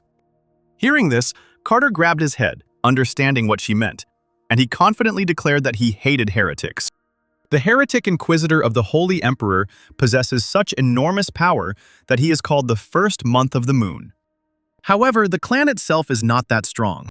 If even the slightest suspicion of heresy arises, the righteous one will be immediately imprisoned. And Carter told Sepia that if he were an Inquisitor, he would kill her at the first sign of suspicion. And then he asked her if, since they would be arriving soon, maybe he shouldn't tell her about their agreement. Turning his back to her, he said that it would be better this way, since he did not want to tell her brother that he had subjugated her. Sepia agreed with this. Looking at the girl, the guy said that she wouldn't be able to get rid of him anyway, and therefore it would be better for her to pretend that he was just accompanying her. The girl replied that her brother would not let her go if she said so. He would worry and would not send her with him. In response to this, the guy asked whether it would be better than saying that she was submissive. Pressing her hand to her chest, Sepia asked the guy to give her just one promise. She asked him to make sure to say that she was now subordinate if her brother still did not want to let her go. She told him that her brother had grown up in the slums and had risen to the rank of second in command, and she hoped that he would not give his life for her, would not lose the honor and rank that he had worked so hard to earn because of her. Carter scratched his head and thought that, frankly, he had thought he would be encouraged by Sigmund's appearance. Resigned to the situation, Carter turned around and, with a smile on his face, promised that he would do just that. He told her that they should be leaving now, and the city was just around the corner. But then something to the side caught his eye. As it turned out, several people were racing forward on horses below, wading through the dust. Sepia, looking at this, noticed the flag of the Knights of the North River, and then she joyfully ran towards these people. Carter had no choice but to run after her. With a smile on her face, Sepia ran faster and faster. Carter ran after her, telling her to be careful, and he thought about how his sister and brother hadn't seen each other for so long that even he was worried. Sigmund rode forward quickly on horseback with a sword in his hand, and the boy thought that it would be good if he could convince him. Sigmund's eyes were burning with rage. This sight somewhat disconcerted Carter. Sigmund continued to rush forward madly, and he screamed for the boy to die. Then he pointed the blade of his sword straight at Carter, but he managed to draw his sword and blocked the blow. Flying back from this blow, he irritably asked why he was suddenly attacked. However, Sigmund's pressure was too strong, and Carter fell to the ground. The guy thrust his sword into the ground with force. And, as it turned out, Sigmund dismounted and walked straight towards Carter, while he waved his arms and said that there had been a misunderstanding. However, the other one didn't listen to the explanation at all. He just swung his arm with the intention of killing the guy. The blade of the sword passed right over Carter's head, but he managed to dodge it by bending back, but the sword still caught his hair. He didn't have to wait long for the next blow, but this one also didn't reach its target, because he blocked it with his sword. Sigmund swung his arms with force, causing Crater to fly back and the sword to fly out of his hands. And, as it turned out, the blow from the guy's sword grazed his cheek. Already sitting on the ground, the guy, clenching his teeth tightly, looked back. Behind him, he saw several knights on horseback holding flags in their hands, as well as ordinary knights standing at the ready, and behind them stood Sepia. Turning his head back, He smiled crookedly and thought that he did not expect any help. Gripping the sword firmly with both hands, he rose from the ground, thinking that Sigmund was clearly not yet mature enough. And then he thrust the sword into the ground with all his might, and a barrier appeared around him. However, this could not stop Sigmund, and he rushed forward, asking what kind of nonsense the guy was talking about. But his blow landed on the ground, as Carter managed to dodge it by jumping up. And then the guy flew down, kicking the knight in the chest. However, this was not enough to defeat him, and Carter landed on the ground nearby. Sigmund noted that this was the first time he had seen such precise technology. But suddenly his eyes glowed yellow, and he asked about it. However, something suddenly flew into the guy's temple, stopping his attack. Sigmund turned around irritably and asked who did it. As it turned out, it was Sepia, who was now looking seriously at her brother, her hands on her hips. Sigmund asked in shock why his sister did this, and Carter thought that the guy was obviously shocked, and it was probably because they were close relatives. Sepia pointed her finger at her brother in irritation and exclaimed, asking if he had really gone crazy and if he really wanted to kill her too. Both Carter and Sigmund looked at the girl in shock, and her brother asked what he was talking about. Realizing she had spoken too soon, Sepia reached her hand to her face. She covered her mouth with both hands, and Sigmund asked her, spreading his arms, what it all meant. After some time, they finally reached the North River. As it turned out, Carter had already told about himself, and Sigmund asked the guy again about how he had come from the East, cured Sepia of the curse using Eastern magic, and dealt with all those magicians. Sigmund asked if he had understood everything correctly, to which Carter replied that that was exactly how it was. Looking at the guy, Sepia thought that he was lying so confidently, but nothing could be done if they wanted to convince her brother. Placing his hand on his chest, Sigmund apologized to Carter for attacking so suddenly. And after he remarked that it was surprising that he was so strong, and he asked if everyone from the Eastern continent was like that, Carter thought that, as expected, doubts were not so easy to get rid of. Placing his hand on his chest, he replied, saying that if he was able to cross the sea to reach them, then he had enough strength to defend himself. And he noted that Sepia's curse was not yet completely cured. He said that as a temporary cure, he used the treatment from the Eastern continent, but Sepia could not be saved from the curse so easily. Clenching the hand that was resting on his leg into a fist, Sigmund asked if there was a way to completely cure his sister. Carter grinned and replied that of course there was. And he confidently declared that he was the best from the East, and therefore he could do it. Sepia stared in absolute shock at the guy who lied so brazenly.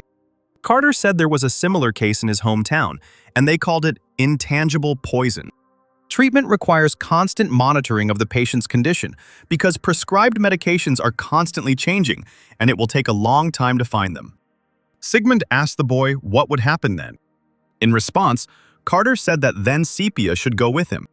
The knight jumped up from the sofa and shouted that he would not allow it and that he just needed to get the medicine. Shaking his head, Carter said that unfortunately without him, they wouldn't be able to find the cure, and if they delayed the search, things would only get worse. In response to this, the guy cried out that even despite this, he could not let go of Syria. Suddenly, the girl gently touched her brother's hand and called him, and she assured him that everything was fine and that she would definitely return. Sigmund turned to his sister in confusion, and Carter only sighed tiredly. Taking her hand, Sepia's brother told her to go to her room and rest, as she would be tired for a long time, and he would talk to the master alone. The girl agreed with a smile on her face and said that she was so pleased to have the opportunity to spend time with her brother after so much time. And then she stood up from her seat and began to walk out of the room, passing Carter. And at that very second, the guy grabbed the girl by the wrist, stopping her. He gently took her hand and with a smile on his face said that he wanted to check her wrist. And then he mentally told her not to go far and to constantly pretend to be sick. And he had already written a farewell letter to Sigmund. Having let go of the girl's hand, he said out loud that everything was fine and that he would visit her regularly. Sepia left the room, slamming the door, and now only Sigmund and Carter were left in the room. The knight crossed his legs and said that now there was no need for formalities. And then he told the guy with a threatening face that if he didn't like something, he should do it as he wanted. In response to this, Carter only chuckled and said that what a coincidence it was. He was going to say that too. Sigmund crossed his arms over his chest and asked the guy who he was. Carter thought that the previous answer would clearly not satisfy him, and therefore he needed to answer honestly. He smiled and said that his name was Dio, and that he made his living as a mercenary. Hearing this, the knight asked the guy if he had a mercenary squad, to which the other said that he was just about to form one in North River. Sigmund then asked how he could believe that the curse could be lifted. Carter thought that the curse had already been lifted, and his sister was now bound to him by a pact of submission. But that was not something he could tell his enraged brother. So he said that, as he had already said, he had experience with lifting the curse. Sigmund chuckled and countered that it was completely unreasonable. And then he asked him why he had risked his life, and Carter's hands, which had previously been lying calmly on his knees, trembled. This question made the guy look down, and he was able to find it to answer. Scratching the back of his head, he wondered why it was so difficult for him to answer this question. He thought about how the last time Sepia had asked him, he had given an answer, but this time, he had only replied that he didn't know. And then he asked the guy whether a reason is needed to save someone. Sigmund raised his hand to cover his lips and said that he didn't know if he could trust him with his sister because the guy was too suspicious. Carter thought that Sigmund's question was reasonable, and as a level 10 character, he would not be able to honestly explain his actions. Meanwhile, the knight continued, saying that the boy saved Sepia, who was kidnapped by a black magician, and he knows about the curse, which he did not tell anyone about. And the guy with a serious face asked Carter again if he could really save Sepia. Carter replied that he would bet he was the only one on the continent who could do that.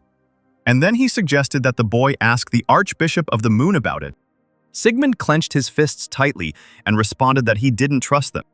Carter scratched his chin and noted that Sigmund didn't trust the Lunar Church, and he knew this, which is why he specifically asked about it. I wonder if he were comparing it to the Lunar Church, which one would he choose? So Carter wondered if he should make a couple more moves to tip the scales in his favor. Carter threw up his hands and pointed out that people were disappearing in the North River and he could help sort it out. And the guy thought that in order to gain trust, he had to demonstrate his abilities. Looking away, Sigmund asked the boy how a stranger could help him. In response to this, the guy said only one word, alley. And from just this one word, the knight's eyes lit up with an unkind fire. And the tip of his sword immediately headed towards the face of the guy who was sitting calmly on the sofa. The blade of the sword barely grazed the skin, causing a small cut to appear on Carter's cheek, and he smiled and told the vice captain to calm down. Sigmund looked at the boy with a darkened face, and he noted that it seemed that he was not happy with the fact that he knew about everything. Carter continued, holding the blade of his sword away from him with one finger, saying that the number of missing persons had increased recently, and that the crime-ridden North River Alley was to blame. Getting up from the sofa next to the guy, he asked him where the vice captain began searching for his missing sister. As he passed by, he remarked that the alley must be in complete disarray now. Carter continued by saying that the back alleys of this city were so dangerous that even the knights could not do anything, and he also heard that the city was known for its powerful factions. He said that, however, they had nothing to do with the incident with Sepia, so there might be problems in the future. Sigmund only replied that the guy was good at talking. Carter said that since the guy didn't trust him, then he would show what he was capable of, and in response to which the other asked about his talent. Carter chuckled and replied that he knew everything. After some time, night had already fallen outside the window. As it turned out, Sigmund and Carter were discussing a plan to clean up the alley, and the former noticed that it was a very detailed plan, and therefore it did not look like he had just come up with it. And so he asked if it was true that this was his first time in the city. Carter replied that in his youth, he had been a military medic and had also tried his hand as a detective. He said that he had no bad intentions, so why shouldn't he trust him? Sigmund looked seriously at the table without answering, and after some time, he asked the guy what he wanted. When Carter left Sigmund's office, the knight thought again about the boy being a detective.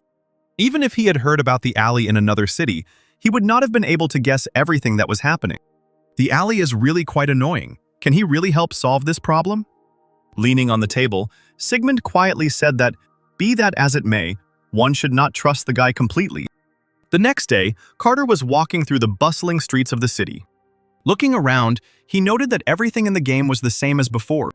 Having reached a certain place, he thought that this place appears after passing a busy shopping street.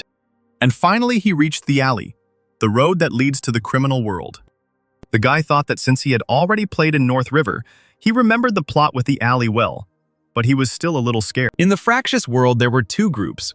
One of them was the liberal group Golden Dawn. The other was the extremist group Bloody Howl. As the story progressed, Blood Howl took a dominant position, and eventually, Sigmund got even with the alley for his sister's death.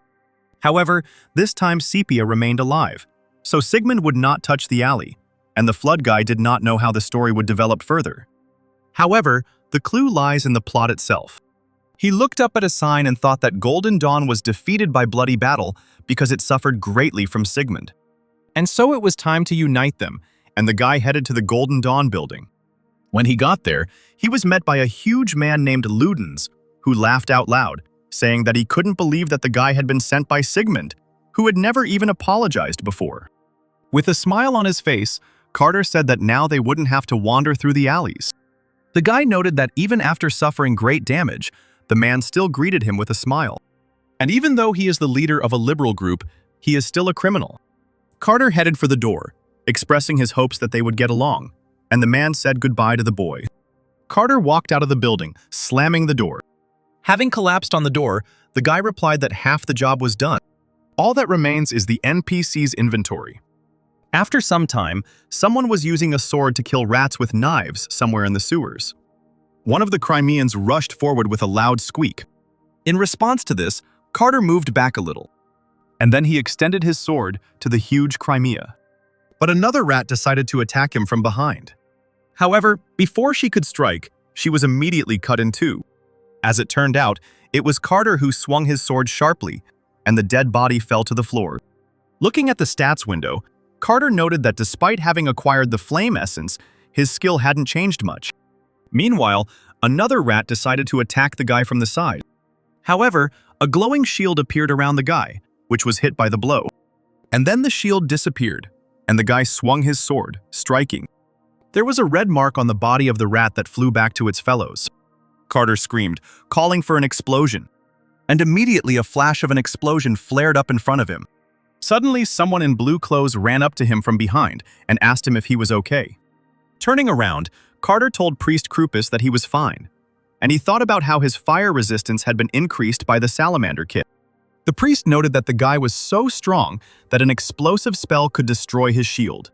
As it turned out, Carter met this priest after he started the quest. He had originally planned to do it alone, but he thought it would be a good idea to take it with him.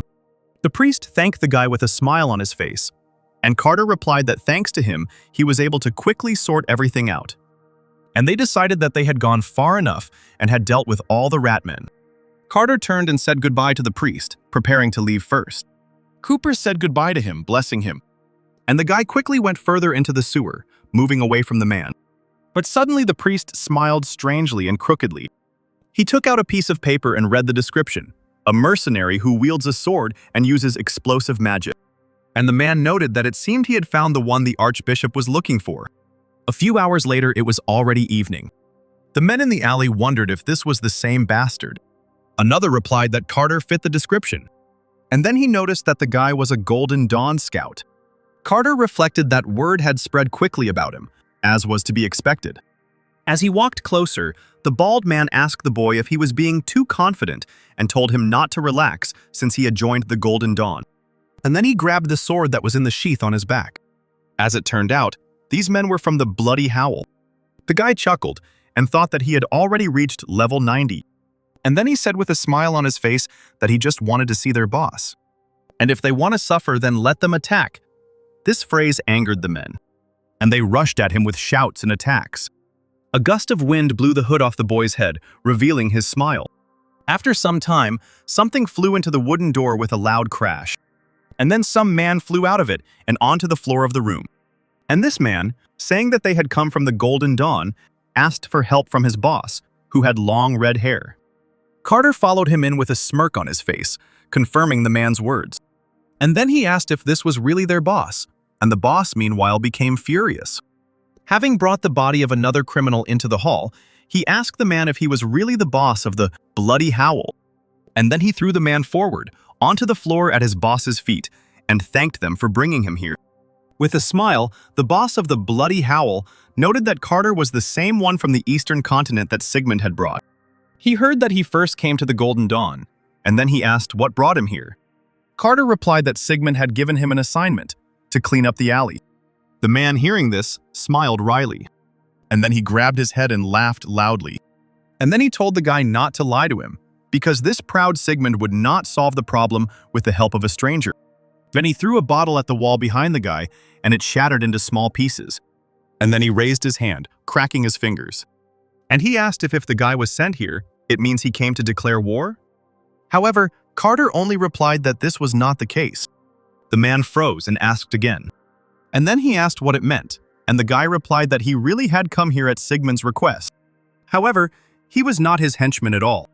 He spread his arms out to the sides and exclaimed that he had come here to unite this alley. The boss of the Bloody Howl clenched his teeth and asked who this crazy bastard was. And then he called his subordinates, who immediately appeared before him. He threateningly told them to end this conversation, and he cried out for them to show what they were capable of. And the men ran to attack the guy. The archer standing behind released an arrow.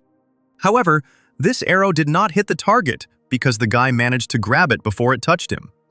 Releasing his hand so that the arrow fell, he thought that the distance between them was about 3 meters. There were no magicians here, and there were about 20 of them in total. And then he put one foot forward and shouted, "Forgotten swordsman!" Meanwhile, the criminal jumped up to hit the guy from above, and Carter began to take out his sword from the system window. And then he swung his sword, striking at the men, and shouted, "Cut!" Trying to defend himself from these blows, one of the men noted with surprise that the guy said, "Cut." The blow sent the opponents several meters back from Carter. The criminals exclaimed that this guy was a magical swordsman. One man shouted for everyone to avoid the sharp sword, and another exclaimed, asking what they should do. Meanwhile, Carter rushed forward. In a split second, he found himself face to face with one of the criminals, which he did not expect. And the guy struck straight at the man's chest. The man flew back sharply, knocking others off their feet. Carter chuckled and noted that the man was talking too much and not on point. Placing the sword on the floor, he asked the boss how much longer he was going to just stand there and stare. And then he called him by his nickname, calling him Tusk, which made the man's face darken. The guy grinned and asked if he really wanted him to kill all his subordinates. In response to this, Tusk only shouted angrily for everyone to disperse. And then he suddenly jumped up and rushed straight at the guy with an axe in one hand and a shield in the other. The man struck with an axe, but the boy managed to block it with his sword, causing red sparks to fly outward. The blow caused the boy's body to move backwards, his feet skidding across the floor. Tusk, grinning, cried out whether the guy wanted to see everything he was capable of. As he continued to defend himself, Carter thought that even if the man was not as good as Sigmund, he was still stronger than him. Meanwhile, the man swung his axe sharply, causing the boy's arms to fly apart. Screaming loudly, Tusk raised his hand up to deliver the final blow and finish the boy off, his eyes glowing with a red, angry light. The blade of the axe met the guy's hand. But something made the man stop and look at the guy with a stunned expression on his face. As it turned out, Carter was able to block the man's axe with just one hand, without sustaining any injuries. Carter replied with a smile that it was all thanks to the level 100 equipment. In the game, this gauntlet is called an artifact, not a regular item. But not all players pay attention to this. According to the game settings, items of unique rank and above are called artifacts. And since such items are considered very valuable, many players want to get them. Tusk asked the guy if he really thought he could defeat him just because he had an artifact. The man screamed loudly again and raised his hand with the shield to strike again. However, Carter punched him in the face in response. With a smirk, Carter responded to the man, saying that this artifact would be enough. And then he punched the man in the side. The blow caused Tusk to choke on blood, which spurted out of his mouth like a fountain, and his eyes rolled up. And then the man fell to his knees, exhausted, his arms hanging limply at his sides. Looking at this, Carter chuckled and wondered what the man would say when he saw the 6th set of steel gauntlets. He thought that thanks to this equipment, his strength had increased by 150, so the difference in their levels was nothing. But suddenly Tusk woke up. He raised his head and screamed loudly again, spreading his arms out to the sides. Covering himself with his hand, the guy noted that the speed of the man's recovery was simply incredible. A punch followed in his direction, and Carter crossed his arms to block it. Looking at the even more enraged man to fight even more fiercely, he thought that no matter how unique the gauntlet was, the man could be dangerous. Tusk struck with his axe, cutting through the air, but Carter managed to dodge it by bending back. And suddenly, he grabbed the man by the wrist. He squeezed his wrist hard, and it glowed pink, causing the man to release the axe. Then Carter, with a sharp movement, threw the man over his shoulder. With a loud sound, the tusk hit the stone floor. But it didn't end there, and Carter sat on top, and yellow lines appeared in the air, and the man screamed. After a few seconds, Carter rose to his feet and said that the man needed to calm down first. And, as it turned out, the guy managed to knock out Tusk, and now he was lying on the floor unconscious. His subordinates called out to him in confusion, and Carter just sat down on top of the man's huge body, holding a dagger in his hands. He told the men that if they valued their boss's life, they had better not make a fuss. And in response to this, the men quietly froze at a distance of several meters from the guy. Closing his eyes and frowning, the boy thought that it was over, and then he wondered if it could be assumed that he had become stronger. Opening his eyes, he thought that he couldn't think like that yet. Suddenly he sighed and said quietly that it was strange, but he missed Raymond. He missed him because, after all, he was his first comrade, and therefore he hoped that everything was fine with Rim. Meanwhile, Raymond was sitting in some basement. His hands were chained to the armrests of a chair. His clothes were torn, and there was blood on his chest. The man was screaming in pain, begging for someone to stop. In the same room lay other mercenaries whom Carter had met then. Their bodies were covered in blood, and it was unclear whether they were dead or not. Tears streamed down Raymond's cheeks, and his voice grew quieter as he asked for it to stop. And behind him a figure appeared, descending the stairs. This new arrival turned out to be a woman with short red hair who was smoking a thin pipe.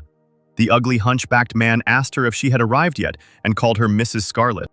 Scarlet asked the man if he had learned anything yet. As drool flowed from the man's toothless mouth, he replied that of course he found out. He had taken good care of it. And he told her that after the wave of monsters ended in the village of Evra, he left. And according to the information provided by the coachman, on the way to North River, he suddenly asked to get off on the plane. Smoking her pipe, she looked sadly at the measured Raymond and said that the mercenaries did not surrender even after they were caught. She asked if all mercenaries were so loyal. She told them that if they remained silent, a sad end would await them. Suddenly, someone entered the room and called out to Mrs. Scarlet. And then the man handed her a letter with the words that a carrier pigeon had arrived from Arda. The letter stated that a suspicious mercenary was found in North River, and although the mercenary's level was not high, he was quite strong, and he was similar to the monster hunter, Monty. Scarlet thought that if they found this mercenary, they might be able to find out Monty's whereabouts. Or maybe this mercenary mentioned in the letter is that very Monty. Thinking about this, the woman smiled triumphantly, and she said that they were going to North River, and therefore everyone should get ready. And then she ordered to kill Raymond, who in response to this looked at her pitifully, while something dark flowed from his eyes. And then he went berserk and shouted that she had promised to leave him alive if he told her everything he knew. However, no one was going to spare this man, and when he realized this, tears began to flow from his eyes. Meanwhile, Tusk woke up and asked Carter why he didn't kill him, since he had every chance to get rid of him. With a smirk on his face, the guy replied that, as he had said earlier, he had just come to talk. He stated that he had never planned to get rid of them from the very beginning. Sighing, the man tilted his head to the side and asked the boy what he wanted then. Carter responded by saying that, as he had said earlier, Sigmund wanted him to unite the two factions. And he asked about the fact that it would take a lot of time and effort. And then he asked the man if he was interested in what would happen if he united the alley. And then he himself answered, saying that the man could then become the boss. So Carter decided to put the matter on Tusk, which surprised the man, and he asked again.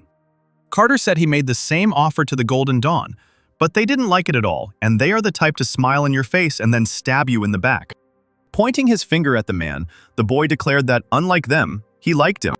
And then he asked how he would feel if he told Sigmund that he had united the alley, and that he, the leader of the Bloody Howl, would be the actual leader. He will become the true master of the alley, just as he always wanted. The history of the Bloody Fight Group began about 10 years ago. At that time, the alleys were arranged completely differently. and criminals could not communicate and have fun there. But one day, someone appeared who could change all this. And this hero became the current leader of the Bloody Howl group. He subdued the alley not only with his cruelty, but also with his leadership qualities, thanks to which he suppressed the crowd. He was able to take control of even the entire North River, and so everyone promised to be loyal to him. But then a guy appeared who said that if Tusk did everything as he said, then soon he would become the ruler of the alley. And the man happily agreed to this. Carter, meanwhile, was thinking that he couldn't even believe that this man would lead me into a trick on a guy he was seeing for the first time in his life. And meanwhile, one of Tusk's subordinates was staring at him. Carter folded his arms and said the main objective was to plant bombs throughout the city. He said that the guys from the Golden Dawn would run out, thinking that they had been ambushed and the bomb would not be very powerful, and therefore there would not be much damage. Tusk asked whether they would need reinforcements. Smiling even wider, Carter replied that these guys would not touch them, and would most likely even help them, because in the eyes of the people, everything would look like this. The leader of the Bloody Howl will prevent the Golden Dawn from causing the explosion, thereby saving many citizens. And not only will he gain popularity, but he will also become the most important one in the alley. Tusk's subordinate thought that all this was some kind of nonsense. Was this Sigmund really trying to unite the alley, turning a blind eye to such dangers? Realizing that this was most likely a trap, the man told his boss to think about it carefully, because this was all very strange. He shouted, asking if he could really trust this guy so easily. In response to this, Tusk only told the man through clenched teeth to shut up. And then he exclaimed that this guy could have killed him and everyone else, but he didn't, even though he had a great opportunity. And then he ordered his men to be ready to lay out these bombs. The subordinate, gritting his teeth, agreed. But he himself thought that this was all some kind of devilry, and he couldn't trust this guy. But for the sake of the boss, he had to. After some time, it was already night, and someone knocked on Sepia's door, and she went out to see who it was. As it turned out, it was Carter, who looked at the girl with a smile, removing his hood. He said that they hadn't seen each other for a long time, and he came to check on her health. Looking away, the girl said that everything was fine with her, but she felt in her heart when the guy went far away. It was a strange feeling, and she asked him if it was dangerous. Rubbing his shoulder with his hand, he returned her gaze and said that if he didn't go too far, then everything would be fine for a long time. And he thought about how he moved around with this limitation in mind, but it seemed he would have to take Sepia with him so as not to worry. He looked sadly at the girl and said that sooner or later they would have to leave North River. He told her to be ready to pack all her things and say goodbye to everyone. Feeling sad, Sepia meekly agreed. Worried, Carter thought that it was understandable that she was upset, because she would have to say goodbye to her family again. But he didn't even know how to console her. He then placed his hand on her head and told her not to worry, and they would definitely find a way to break this agreement.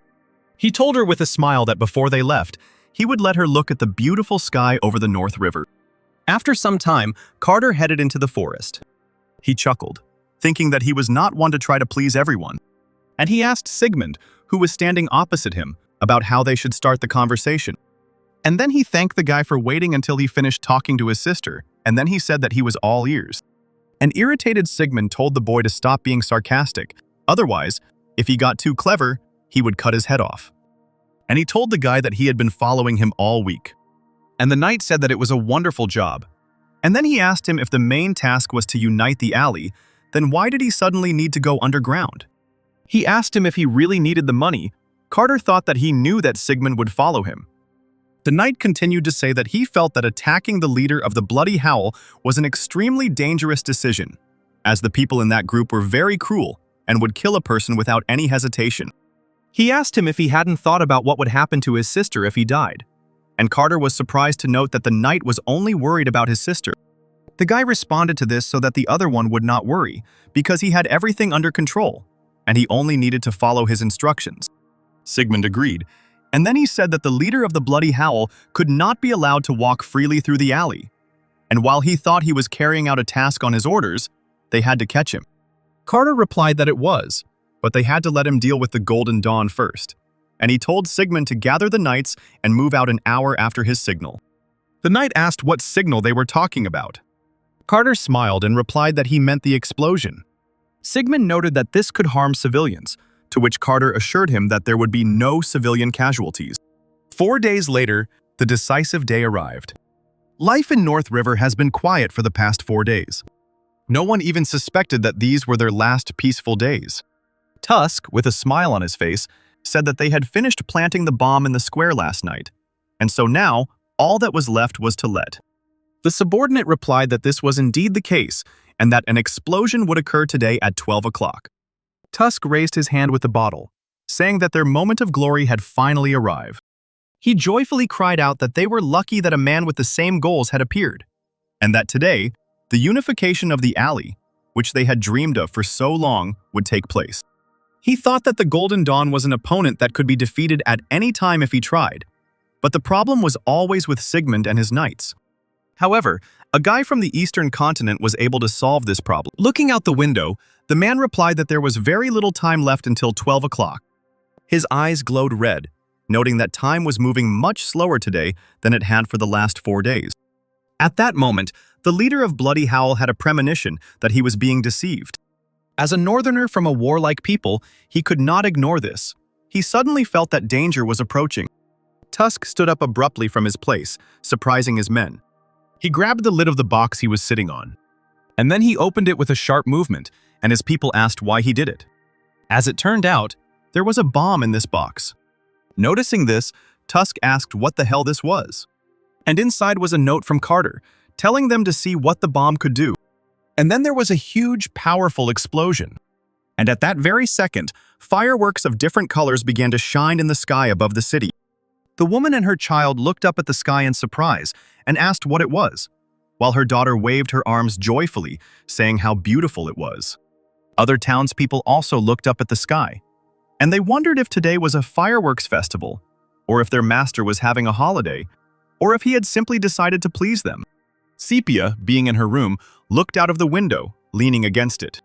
And Carter, who was meanwhile lying down on a tree branch, said that the guys from Bloody Howl were too gullible. He asked why they had planted so many, and he said he had nearly died running around all night trying to replace those bombs with fireworks.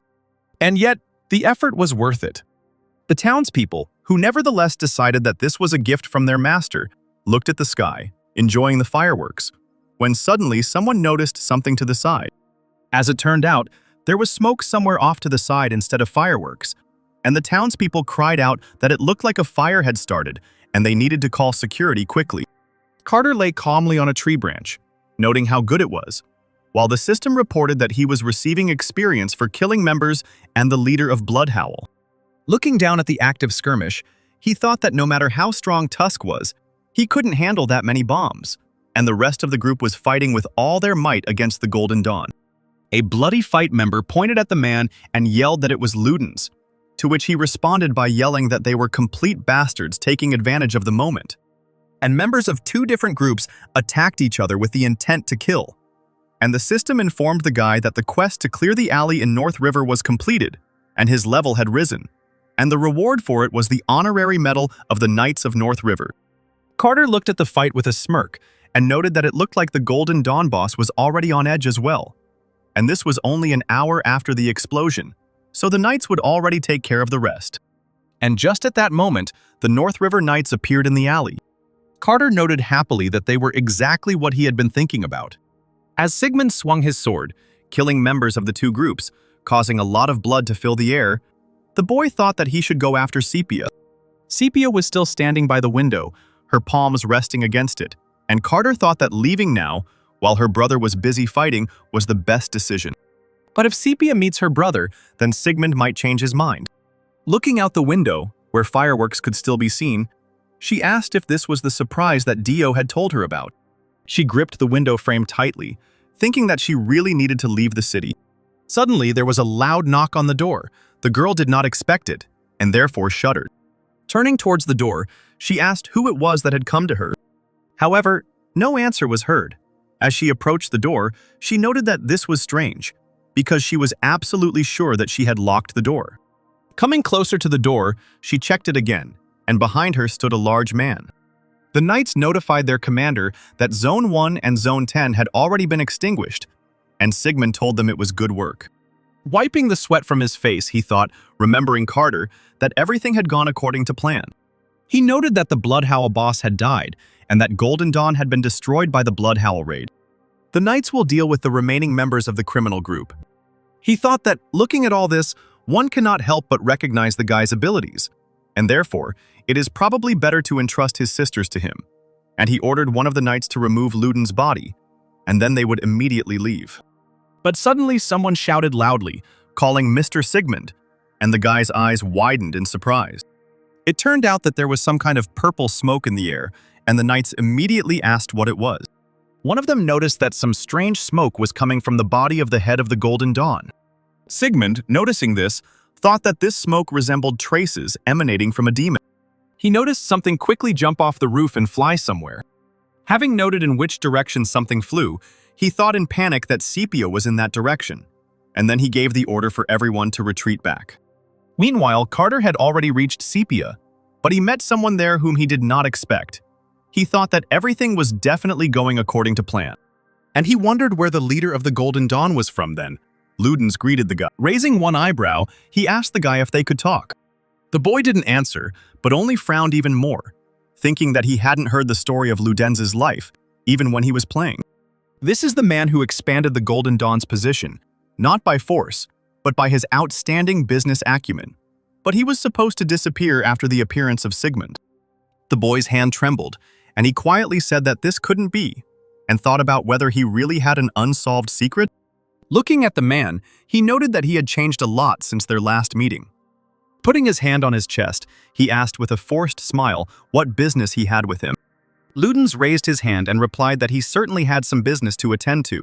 Suddenly, he snapped his fingers, and some kind of purple flash flew straight to the door. The guy looked at the door and noted that he had used magic to close the room. Was he really a wizard? Carter thought that he wasn't sure he could defeat him, because he didn't know what he was capable of. And besides, he had Sepia as a hostage. However, the next second the guy suddenly waved his hand, throwing something forward. As it turned out, it was a small dagger that flew straight at the man's head, piercing his forehead. But Carter didn't stop there. He jumped up, swinging his sword. With a sharp movement, the guy struck the man in the chest, causing blood to spurt upwards.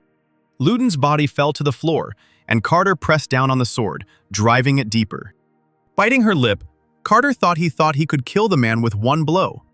He reached out his hand to Sepia, who lay unconscious on the floor, and then he pressed her tightly against himself, thrusting his sword forward. Meanwhile, Ludens rose to his feet, and he noted that he liked the guy's attitude. And although he was young, he was experienced in combat, like a real swordsman. As he spoke, the wounds on his body healed as if they had never been there, and he asked the boy if he had noticed yet. Carter chuckled and asked him if he should have noticed that he was a vampire. The man replied that he thought the boy already knew, and Carter thought that vampires were the only ones who could regenerate. Ludens said that the boy's abilities did not meet his expectations, and he asked what the problem was, the weapon, or was it all his power? Looking at his sword, Carter thought that he really didn't have enough strength, and he compensated for it with equipment, but his sword, although good, was still level 60. He asked the man if he wanted to have a stake driven into his heart, to which he replied that he wanted to talk. To which Carter exclaimed that men were just a huge pain in the ass, and he asked him what he wanted. The man winced and replied that it was all for fun, and he began to take his hand out from behind his back. The guy noticed this gesture. However, he could not have imagined that the man would be able to approach him so quick. As the fist flew towards his face, Carter froze, stunned. But the next second, he held his sword out in front of him, blocking the blow. The blow sent the guy flying back. With sparkling eyes, Ludens looked at his hand, which no longer looked human, and they continued the fight. The man grabbed the blade of the sword and told the boy that he was holding up well. However, the guy couldn't hold out for that long. Ludens waved his hand, throwing the guy into the wall. He rushed forward, asking the boy how he had managed to hold on. But suddenly something sharp appeared in front of his face. It turned out to be a candelabra that the guy had stuck into his eye. The man asked the boy if he had really hit him with a silver candlestick. Ludens jerked the candlestick out of his head. Carter grinned and asked if he had stuck it in too deep, and he said that he only put his eye in on purpose. In response, the man noted that this is an effective tactic against slow opponents. Putting his sword forward, Carter thought that if the candlestick didn't help, he would quickly recover. Suddenly, Ludens laughed loudly, and then he cried out that the guy had passed the test. In response, Carter asked what he was talking about and whether he really knew. The man replied that of course he knew him. After all, the guy is a forgotten henchman. While Sepia was still lying unconscious on the floor, the man asked the boy why he was so surprised. After all, he is a guy who knows him, and he knows him. Carter thought that the man had a hidden class, and it wasn't that hard to determine who he was, so he asked Ludens who he was. The man replied that he was a 1,000-year-old vampire who had lived a long life and become the head of the clan. This surprised the guy, and he thought, is a man's level really that high to be the head of a clan? This means that his level is not less than 350. Carter noted that if the man had fought in full silt, he would have been dead long ago, and he asked if this meant his clan was hiding in the North River. Smiling kindly, Ludens replied that he was the only one hiding in this city. Carter asked him why he was alone. Hearing this question, Ludens sadly lowered his gaze and remained silent. And then he said that this land has a 1,000-year-old forgotten history, and the guy must have been surprised too when he saw the fresco in the temple. He asked the guy whether he was wrong about this or not. Suddenly, a system window popped up, announcing that a class quest had begun, which consisted of meeting a person who remembers a forgotten story, and the reward for him was the opening of the first class. Carter was surprised to read about the backstory called The Forgotten Henchman and wondered what it all meant. And then he exclaimed, telling the man that he wanted to know more. And Ludens began his story and said that this story began 1,000 years ago in the Divine Age. The only thing that people are burdened with now is the moon, but in the past, many gods gave people their teachings, and there were gods much more powerful than the moon god. One of these was the god of Ludens. The man pulled up his sleeve, showing the boy the sign on his arm, and he said that his god was the sun god.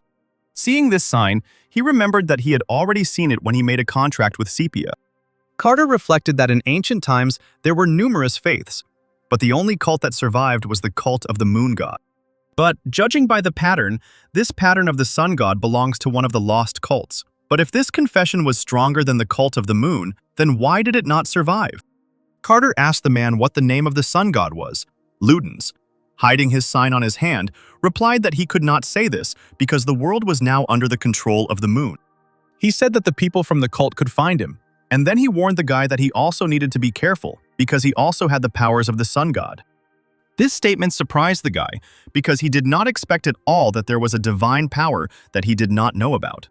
He asked the man if he could explain in more detail what kind of force he was talking about, to which he replied that the guy would hardly understand. And then he asked if he didn't know at least part of this story, namely about the demon war of the ancient sacred era. Ludens said that the demon king led his demonic beasts and invaded the human world, and the sun and moon began to work together to protect the waters of the people. However, the moon became jealous of the sun's power, and eventually it erased the sun from history. Carter scratched his chin and thought that it was so arrogant that the Moon Clan would betray the Sun Clan. Ludens said that the moon wanted to erase all records related to the sun, and they even hunted down the believers and erased their traces.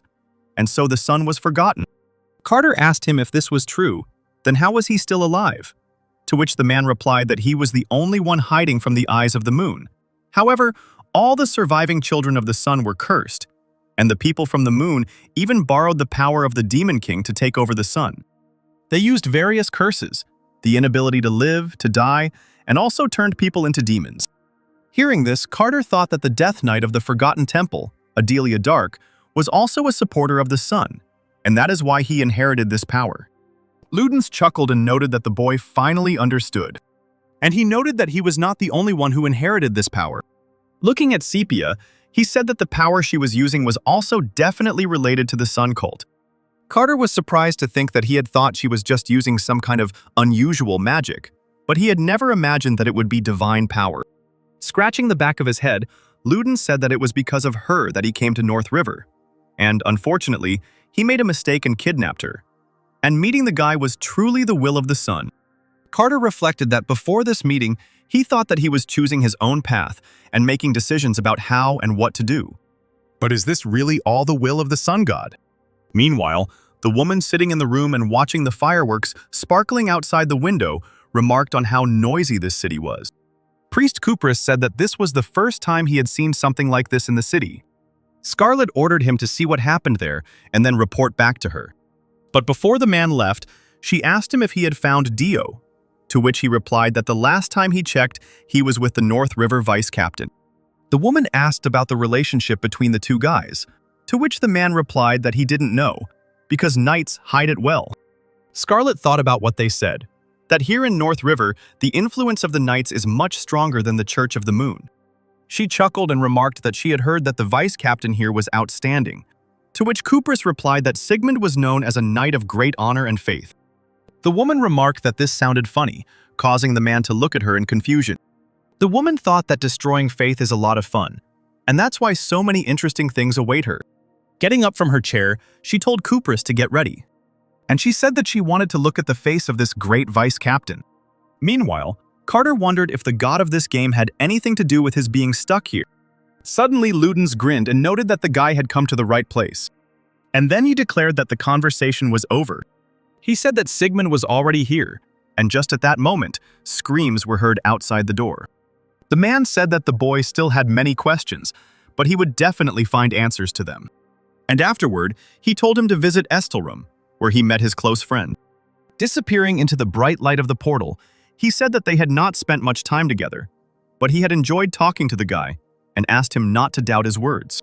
Suddenly, looking at him with a sharp gaze, he said that the sun would definitely rise again, and then the man disappeared from the room as if he had never been there. And at that very moment, loud sounds were heard outside the room door. And then, shouting about where this thief was, Sigmund and his knights burst into the room. Looking around, he noticed that only Sepia and Carter were in the room, and he asked why there were only the two of them there. He asked what happened here. Carter didn't answer the question, and a window about a class quest glowed above his head.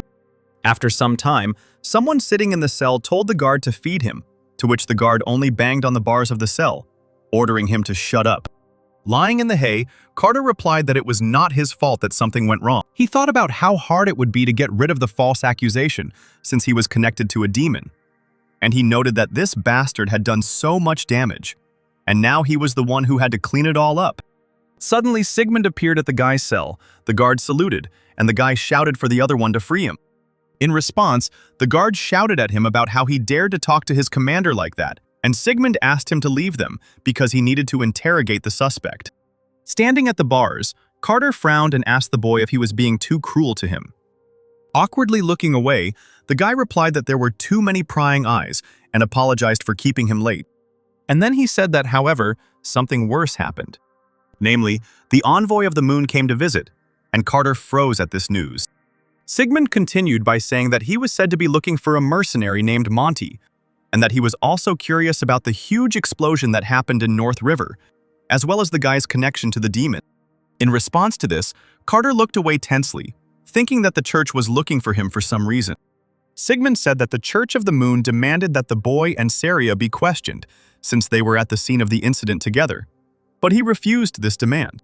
In response, Carter asked him if it wasn't dangerous, and he thought that there was no place on this continent that was not under the power of the moon, and even if all the knights of the North River were to rise up against the moon, it would not end well. Sigmund said that if the interrogation began, Sepia's abilities could be revealed, and then she would be in danger. The boy grabbed the handle of the cell door and noted that he still didn't trust Carter. And then he tore off the handle with a sharp movement, saying that he had no other choice. After leaving the cell, the boy asked the knight what he was going to do, to which he replied that they did not have much time, so he would delay them. Suddenly, other knights ran out from the depths of the corridor, shouting that the inhabitants of the moon of Songhwanshin had arrived. Sigmund calmly turned to them and said that he would come to them soon. Turning his head to Carter, he said that Sepia was now in his room. Turning his back on him, he told the boy to take her with him and leave North River immediately. In response to this, Carter, without thinking twice, ran in the opposite direction from the guy. He thought that Sigmund would do everything he could to stop them, especially for his sister's sake. But would he be able to stand against the people of the moon? Even before the boy heard Ludens' words, he thought that the Church of the Moon was the player's ally. But now, they are turning into his enemies. The guy chuckled and thought that it was scary to even think about such a thing. Meanwhile, a member of the Church of the Moon cried out that, in the name of the moon, they would conduct a search throughout the North River. The Knights of the North River responded by crying out that this city was under the jurisdiction of their knights, and they would not forgive such disrespect. Stepping forward with a smirk on her face, Scarlet asked again. She said that they dared to stand in the way of a representative of a saint, and now they dare to talk about any kind of respect? The knight continued, saying that they couldn't allow anything to be searched for without his vice captain's permission. But his speech was interrupted by a quick outburst. As it turned out, it was Scarlet who swung her sword, cutting the skin on the knight's throat. Blood gushed from the knight's throat, and the others drew their swords and stood at the ready, crying out, asking how she dared. The woman lowered the sword, from which drops of blood were dripping, and said that she could afford to punish him. And then she said that if she gave them information about the vice captain's younger sister and the mercenary from the eastern continent, the problem would be solved. And then, waving her sword, she declared that if they refused, she would arrange an execution ceremony. But suddenly Sigmund appeared, shouting for everyone to stop and not allow anyone to move without his signal. Passing by the wounded man, he told the knights to hurry and escort him, which they did. Placing her hand on her flushed cheek, Scarlet turned to Sigmund and said that according to rumors, he was the very knight, and she asked him if he really led the knights. The guy replied that since the captain was absent, he was only acting as his deputy. And then he asked how the Inquisitor, who was supposed to conduct a proper trial, allowed himself to harm the Knight of the North River. The woman replied that he stood in her way. Hearing this, the knights indignantly cried out, wondering how she could have convinced a man that he worshipped God. In response to this, Sigmund raised his hand and ordered the soldiers to stop. And then he told the woman that, although he had given the knights permission to intervene after the investigation was completed, further action was unacceptable. Scarlet replied that it was obvious that they were trying to hide something from them. Namely, they are trying to hide his sister, Sepia. Sigmund responded that his sister was a victim unrelated to the incident, and since she was unwell, the knights would first calm her down and then interrogate her. Putting away her sword, the woman asked again with a smile. And then she wondered if they were really trying to convince them like that.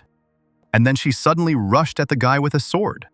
The boy turned his head and managed to dodge, but the blade of the sword still grazed his cheek. With sparkling eyes, the woman said that she hated waiting, so what should they do? Sigmund froze as the sword was in front of his face, and the knights wanted to attack Scarlet. The woman noted that the guy was able to dodge her sudden attack and asked if the rumors were true. And she thought that this guy could give her a worthy rebuff. However, he did not even touch his sword.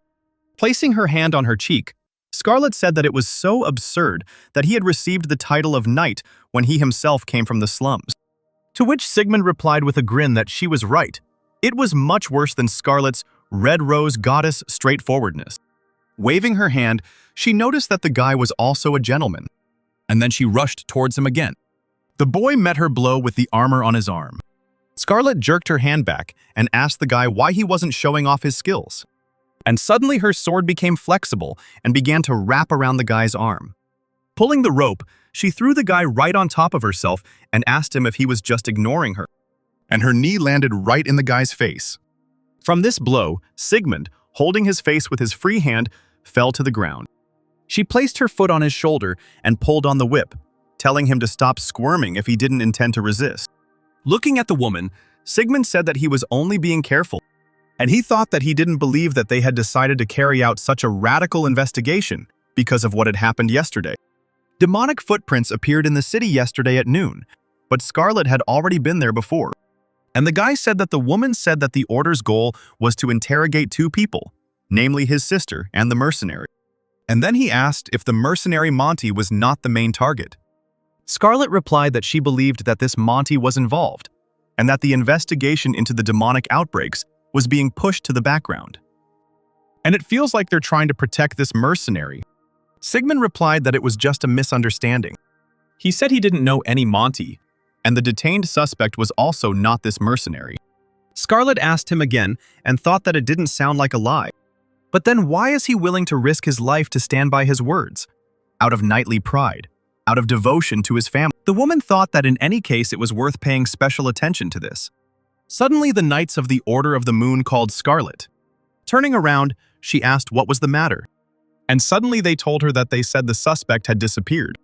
Meanwhile, Carter was still in the dungeon, and he replied irritably that it was that damn Sigmund who had done nothing for him. He thought that this prison was a complex system from which it was almost impossible for newcomers to escape. But he had been here before in the game, and to get out of here, you need to move the bed in the third prison cell on the left. And behind it, there will be an exit. After some time, Carter's head broke through the ground. And as it turns out, this exit leads to the backyard of the mansion.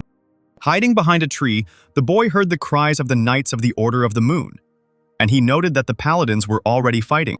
He remembered that Sigmund had said that his sister was in his room on the 4th floor. He thought about wanting to take on this case, but Sigmund is the only one who knows that he has escaped, and neither the Templars nor the paladins of the Order should meet. But he couldn't do such an inhumane thing and leave Sepia here, and the boy wondered if the difficulty level of this game was too high. Carter decided to take a look around his inventory, hoping to find something useful there. In his inventory, he found many different spells, and among them all was a transformation potion that would transform the selected target for 10 minutes. After some time, the maid, who was delivering the laundry, noticed a guy walking past. She called him, calling him Ted, and said that they hadn't seen each other for a long time, and then asked him whether Zeke had sent him here or not. The boy replied that he had come here on Sigmund's orders. It turns out that Ted was Carter, who ran into him in the backyard and knocked him down, and he felt sorry for him. The maid showed him the way to the room where Sepia was, and Carter thought with relief that it was a good thing he had chosen the transformation potion and not the invisibility potion. He knocked on the door of the room, and Sepia asked from behind the door who it was, to which the guy answered that it was Ted, her servant, and he had a message from Sigmund. The girl cautiously peeked out from behind the door, and suddenly the guy grabbed her hand and said that there was no time for them. When Carter entered the room, the spell from the potion fell off him, and Sepia asked him how he got there. Suddenly, shouts were heard from behind the door that the members of the Order of the Moon were going to take Sepia by force, which frightened the girl. She asked the guy what was going on, to which, coming closer, Carter replied that he would explain to her later. And then he extended his hand to her and asked her if she would trust him. The girl put her hand in his almost without thinking. In response to this, Carter smiled happily. And then, with a sharp movement of his hand, he doused the girl with some kind of yellow potion. It turned out to be a petrification potion that turned the target into a stone statue for 10 minutes. And then the guy called up his inventory, and something hit it with a bright flash. And now there was a stone series in the inventory. Noticing this, the guy chuckled and thought about how the game doesn't allow you to put creatures in your inventory. However, petrified creatures are classified as statues and go into inventory without any problem. And one day he petrified a monster and brought it to the city to free it. The guy discovered this secret while experimenting with the character's characteristics. With a quick leap, Carter jumped out of the window and flew down, and then he landed on the ground. At that very moment, screams were heard that the suspect had disappeared. Turning around, he quietly told Sigmund to take care of himself, while he himself thought about the paladins already tearing and throwing things around there. And he quietly said to himself that it was time to go. And he immediately remembered Luden's words about the need for him to visit Estelrum, where the man's close friend lived. Sepia and Sigmund were left orphans, and grew up in the slums, where they struggled to survive. People were constantly testing them. These were people of different statuses, scum, knights, and aristocrats who wanted to have fun. The back streets of the North River were so unsafe that they became known across the continent, and so Sepia adopted an unspoken law for itself. People don't do anything for nothing. There was a time when she was almost tricked into human trafficking by a nice old man pretending to be a gentleman. An equally decent-looking nobleman almost deceived her in order to use her to distribute drugs. And so Sepia learned to be suspicious of people. She trusted only her brother. However, one day she met one man, but beliefs that no one else would believe continue to haunt her. There is only one thing that sounds in her head. Good is never done for nothing. Suddenly, opening her eyes, she saw Carter in front of her and thought about whether she could be wrong. The guy asked the girl how she was feeling and said that she needed to be careful since the petrification had just been removed. As Sepia stood up, she thought that because she was weak and quarreling with her brother, she was causing Dio nothing but trouble. She can no longer always accept his help. She can't remain weak. Carter asked her what was wrong with her, if it was side effects from the petrification. But in response, the girl only exclaimed that she wanted to become stronger. She asked the guy if she could become stronger if she followed him. In response to this, the guy smiled. And then he replied that of course she could, but she would be faced with all sorts of difficulties, and he asked her if she could cope with this. The girl assured him that she would certainly cope and would not even cry or give up. In response to this, Carter only smiled and thought that if she became stronger, then he himself would feel better. And although Sigmund asked to protect his sister, but when she showed such determination, the guy could not do anything with himself. And then the guy decided to explain to the girl the situation that her brother found himself in. And the girl asked again that her brother was accused of being a heretic, and that is how the persecution of him by the Church of the Moon began. The guy met Ludens and thus learned about her powers, but he couldn't leave her. The girl thanked the guy for this, to which he replied that there was nothing to be thankful for. Sepia noted sadly that she, in the end, had not even been able to say goodbye to her brother. In response to this, Carter assured her that there was nothing to worry about, because they would meet again. But he himself thought that he could not guarantee this. Then Carter started rummaging through his bag, looking for a weapon for the girl. And after some time, he took out a crystal bow, which had a unique rank and had no level limit. Taking it in her hands, the girl asked the guy if this was really her weapon, to which he replied that now this unique item, which can be used even at low strength, or to be more precise, an artifact, now belongs to her. Carter, looking at the girl, thought that he had, in fact, already planned to pump up Sepia's training from the moment he arrived in North River. And for developing strength and dexterity, there was no better weapon than a bow. While Sepia was trying to pull the bowstring, the boy thought that the girl, according to Ludens, was closer to the wizard class, and in order to use magic well, she needed to improve her accuracy. Carter beamed and thought that the girl, since she was a newbie, had limitless possibilities. So, should they start with the basics? After some time, two huge green monsters that resembled people were walking through the forest. One of them was carrying a large bag on his shoulder. Suddenly, from somewhere to the side, an arrow flew at them. The arrow hit the second, smaller monster right in the chest, and blood sprayed out of its wound in all directions. Soon the monster fell flat on the ground, and the first one grabbed his axe in panic, frantically looking around. However, the girl standing on the tree branch launched a second arrow to the side, which quickly headed forward. And this arrow hit the second monster right in the head, piercing his skull, causing blood to splatter.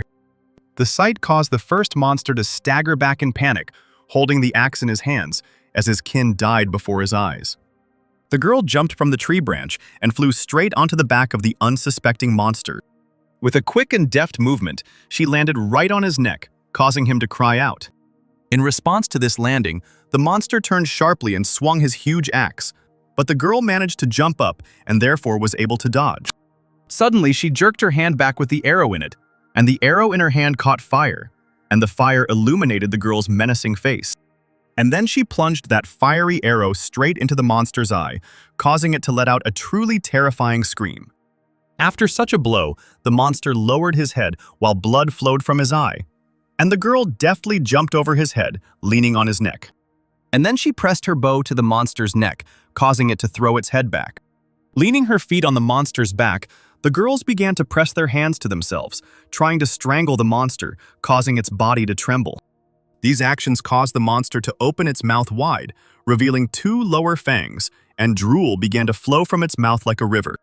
After some time, the monster's hand fell limply, and then, with a loud sound, the body of the huge monster fell to the ground. Sepia smiled and said that she told me she could handle this task.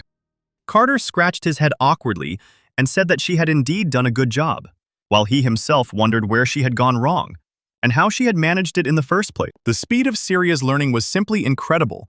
Did she really know how to defend herself from the very beginning? The boy thought that he was a fool for thinking that she was a person who couldn't even stand the sight of blood. However, it was still surprising that she could master the skill so quickly and become stronger, and therefore the guy wanted to teach her a lot. Carter thought with resignation that in just 15 days, the girl had become much stronger than she had been before. Sepia happily told the guy that she would go and check if there were any more monsters left, and the guy didn't stop her. He thought that he would never have thought that she would be able to improve her skills so quickly using only physical abilities. But what surprised him most was the fact that Sepia had still not demonstrated her power of the sun. And if she skillfully used this power, she could become as powerful as the monster. However, Sepia still doesn't know how to control her power, and one day she was attacked by a huge wolf. The girl froze in panic at this sight. The boy rushed to her aid, reaching out his hand to the monster to stop her. However, suddenly this monster became engulfed in flames. As it turned out, it was Sepia, who can only use her left power when they are in danger. Meanwhile, Carter called up the series characteristics window. Looking at it, he replied that when they met, her level was 15, so it turned out that it had doubled, but her class still remained unknown. Carter scratched his chin and wondered how he could unlock the girl's class, and if he needed to complete a quest to do so. As he walked forward, the boy caught his foot on an axe that had been dropped by the monster. Dropping lower, the guy looked at the huge bag and wondered if that was what those monsters were carrying. Looking at the tools, the guy noted that monsters that live alone do not engage in agriculture, which means that these were monsters that live in groups. From this, the guy concluded that somewhere near them there was a cave of these very monsters.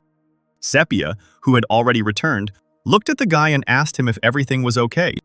He muttered something quietly in response, and the girl asked again, to which he said that he wanted to first look at the cave of these monsters before going to his stateroom. Picking up the monster's tool from the ground, he said with a smile that he had to meet the witch. In the game world, witches were considered monsters and NPCs. There are witches who are considered heretics, and there are those who commit evil deeds. But there are also witches who give quests or help players. The shadow witch that Carter is going to meet is very close by. She lives in a monster cave, and her level is about 150, and various items drop from her. However, the shadow witch is the apprentice of the balance witch, the most powerful witch in the world. And therefore, compared to the guy, she has much more knowledge. Carter wondered if they could learn anything from her about Sepia's condition and her unknown power. As they walked along the path, Sepia asked the boy if she understood correctly that he wanted to find the witch to ask her about the power of the sun, to which the boy agreed. Then the girl asked him if they could really trust this witch. After thinking for a moment, Carter replied that he wasn't entirely sure, but the witch really did know a lot. And besides, witches can't stand fire, and therefore, if they quarrel, they can quickly sort it out with her, and he told her not to worry, because he had means that, if anything, could calm the girl down. After some time, Carter and Sepia reached the Hafner Valley. Meanwhile, somewhere in the cave there was someone. Everything around this cave was filled with various vials containing multicolored liquids and various scrolls in an incomprehensible language. On a small red sofa, surrounded by huge stacks of books, with her pointed hat pulled down over her eyes, lay a girl. Suddenly, a black raven flew into the cave, spreading its feathers in all directions. He landed on the girl's hat and tapped it with his beak several times. The girl waved her black-gloved hand, scaring away the crow, and she said that she was already waking up.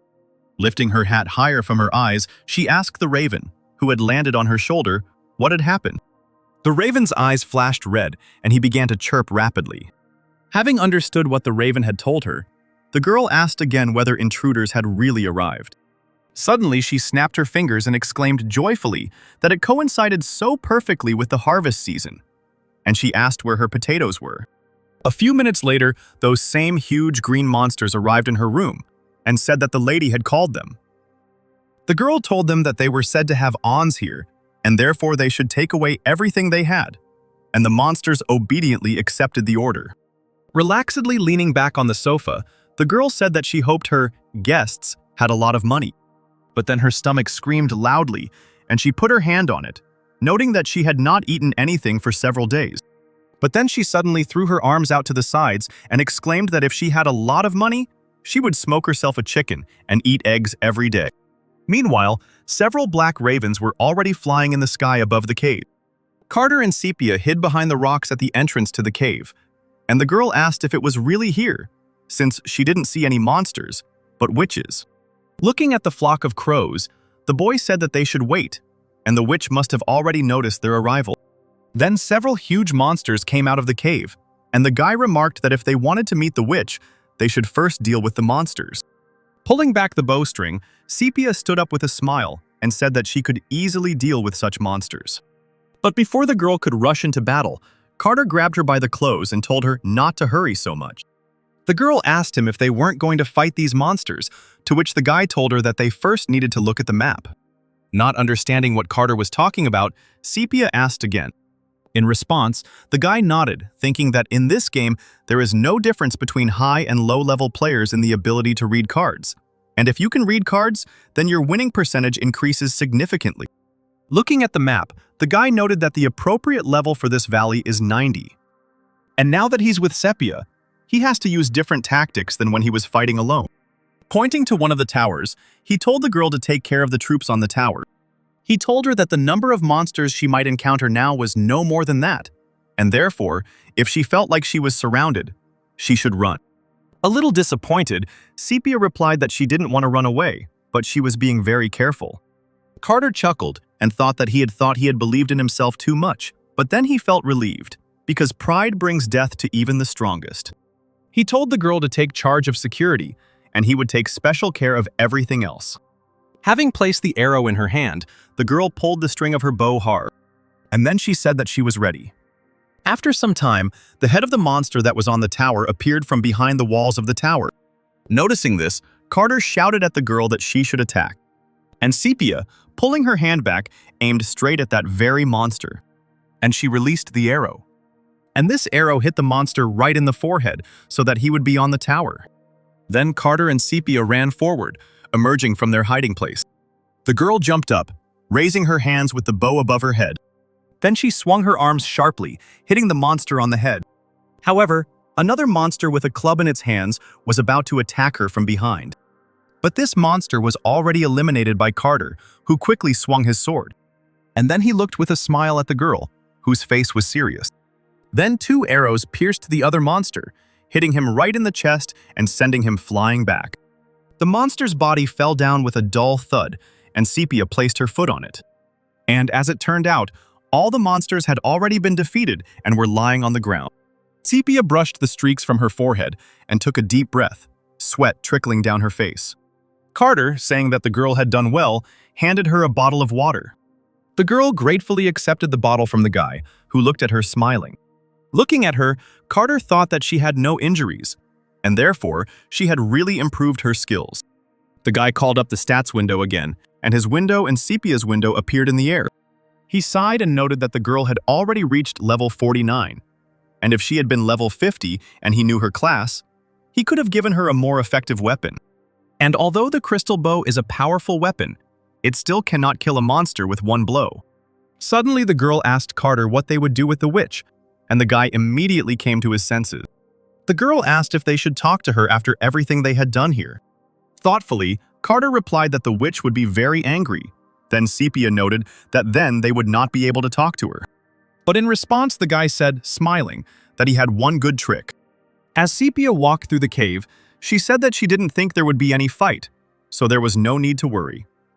But as she doused herself with water, she said that, just in case, they had better not relax.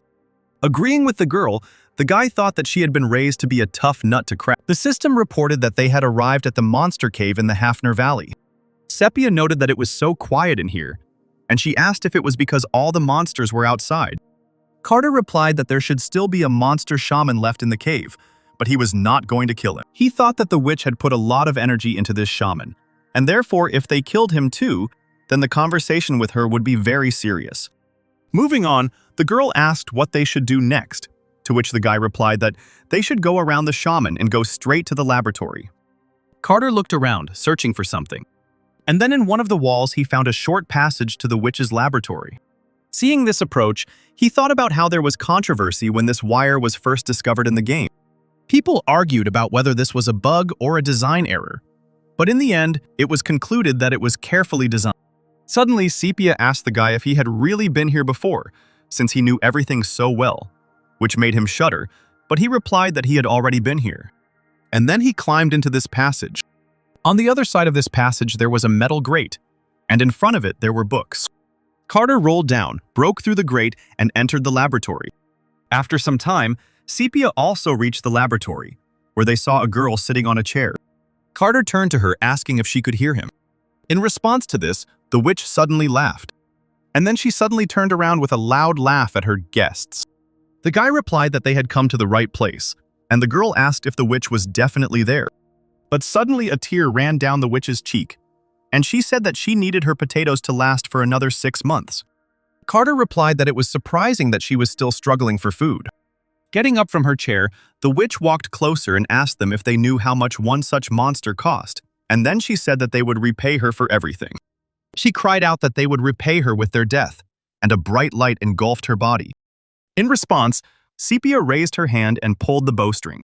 But then Carter jumped out in front of her, blocking her with his hand. And then, with a smile on his face, he held out some kind of bag. Noticing this, the witch shuddered, and the light that surrounded her disappeared. The boy said with a smile that he was a doctor who came here from the Eastern Sea, and his name was Dio. He put the bag on the table, and coins fell out of it. And the guy said that he had heard a rumor that in this valley, there lived a witch who needed new knowledge, and so he came here to ask for help. Sepia thought with resignation, was this really a bribe? The indignant witch pointed her finger at him and asked again if the one who killed her monsters was really asking for help. Carter, still smiling, clutched his head and replied that he was sorry that everything had happened this way. He spread his arms and exclaimed that at least they had something she would definitely like. The witch noted that the bag was filled to the brim with gold. The guy then said that it was rude of him because it wasn't enough, and threw another bag of gold on the table. The stunned witch wondered how much money was there. She immediately thought about how many chickens she could buy, but suddenly, she came to her senses and thought that she didn't need a chicken. The path of a witch is always difficult, and even if she is hungry, it is not worth losing her dignity. And then she told the guy that if he was trying to bribe her, it wouldn't work. Carter replied that she had misunderstood, because it was money for killed monsters. And then he handed her the real gift, which turned out to be some kind of ball. The witch exclaimed in surprise, noting that it was the essence of flame. Carter reflected that this flame essence is very difficult to obtain, and therefore coveted by both players and NPCs. But of course, the guy's inventory is simply overflowing with these balls. And he told the witch that in the East, this ball is used as a decoration. However, as he heard, here it is a valuable material, the shocked girl asked again. The guy said that he could give her as many of these things as she wanted, and then asked her what she thought now. The witch was still stunned by this gesture, and therefore did not immediately find an answer. A few seconds later, she suddenly raised her head and hesitantly said that they should sit down first. She sat down and said that her name was Evelyn Lapis, and that she was an apprentice of yours, the Witch of Balance. Then Carter, who called himself Dio, and Sepia also introduced themselves. After examining the girl, Evelyn said that she must be the child she had heard about, to which the girl asked if she knew her. In response to this, the witch asked her whether she was born with the power of the sun. A shocked Carter wondered how she knew this, whether it was from Ludens, or maybe she herself is a member of the Sun sect. The guy asked her how she knew about this, to which she replied that she learned about it from her teacher. And she said that her teacher was one of the 7 stars of Walpurgis Night, and the same could be said about Ludens. The guy asked what this Walpurgis Night was. Evelyn scratched her chin and noted that she should probably explain. And then she moved her gaze to something. Following her gaze, the boy realized that she was looking at the essence of the flame. And then he threw the ball to her, in response to which the witch asked whether there really wouldn't be any problems later. And then she cleared her throat, beginning her story. Walpurgis Night is a secret meeting of 7 stars united for one purpose. The 7 most influential believers are called the 7 stars. Evelyn told that her teacher and Ludens belong to this place. Carter thought that all 5 boss monsters are called a pentagram, and the balance witch is one of them. So it turns out that these 5 bosses and the 7 stars are separate entities. Even though the power of the sun has been forgotten, its traces are still hidden across the continent. And so it is the mission of the 7 stars to find it. The witch said that, in other words, this Walpurgis Night was a meeting created before the exchange of information. And then Carter asked about what they were going to do with the traces. The girl replied that she knew nothing about it. However, according to her teacher, the revival of the sun will restore order to the world. Hearing this, the guy thought that the world's upside-down turn, when the Church of the Moon rules it, is a real cataclysm, turning the game's worldview upside down. The system of this game leads him along the path of the sun, and 7 stars come to his aid. Until recently, the outcome of the fight against the Church of the Moon was unclear. But what if the Balance Witch, a member of the pentagram, is on the same side? What if all 7 stars are entities of the pentagram? Then perhaps he will be able to deal with the Church of the Moon. Carter asked the witch if there were any other sun believers among the other witches, to which she replied that she didn't know for sure because this situation wasn't discussed even among witches. However, her teacher's witches dedicated themselves to researching the power of the sun. Then Carter thought that this explained why there were so many entries in the journal related to fire.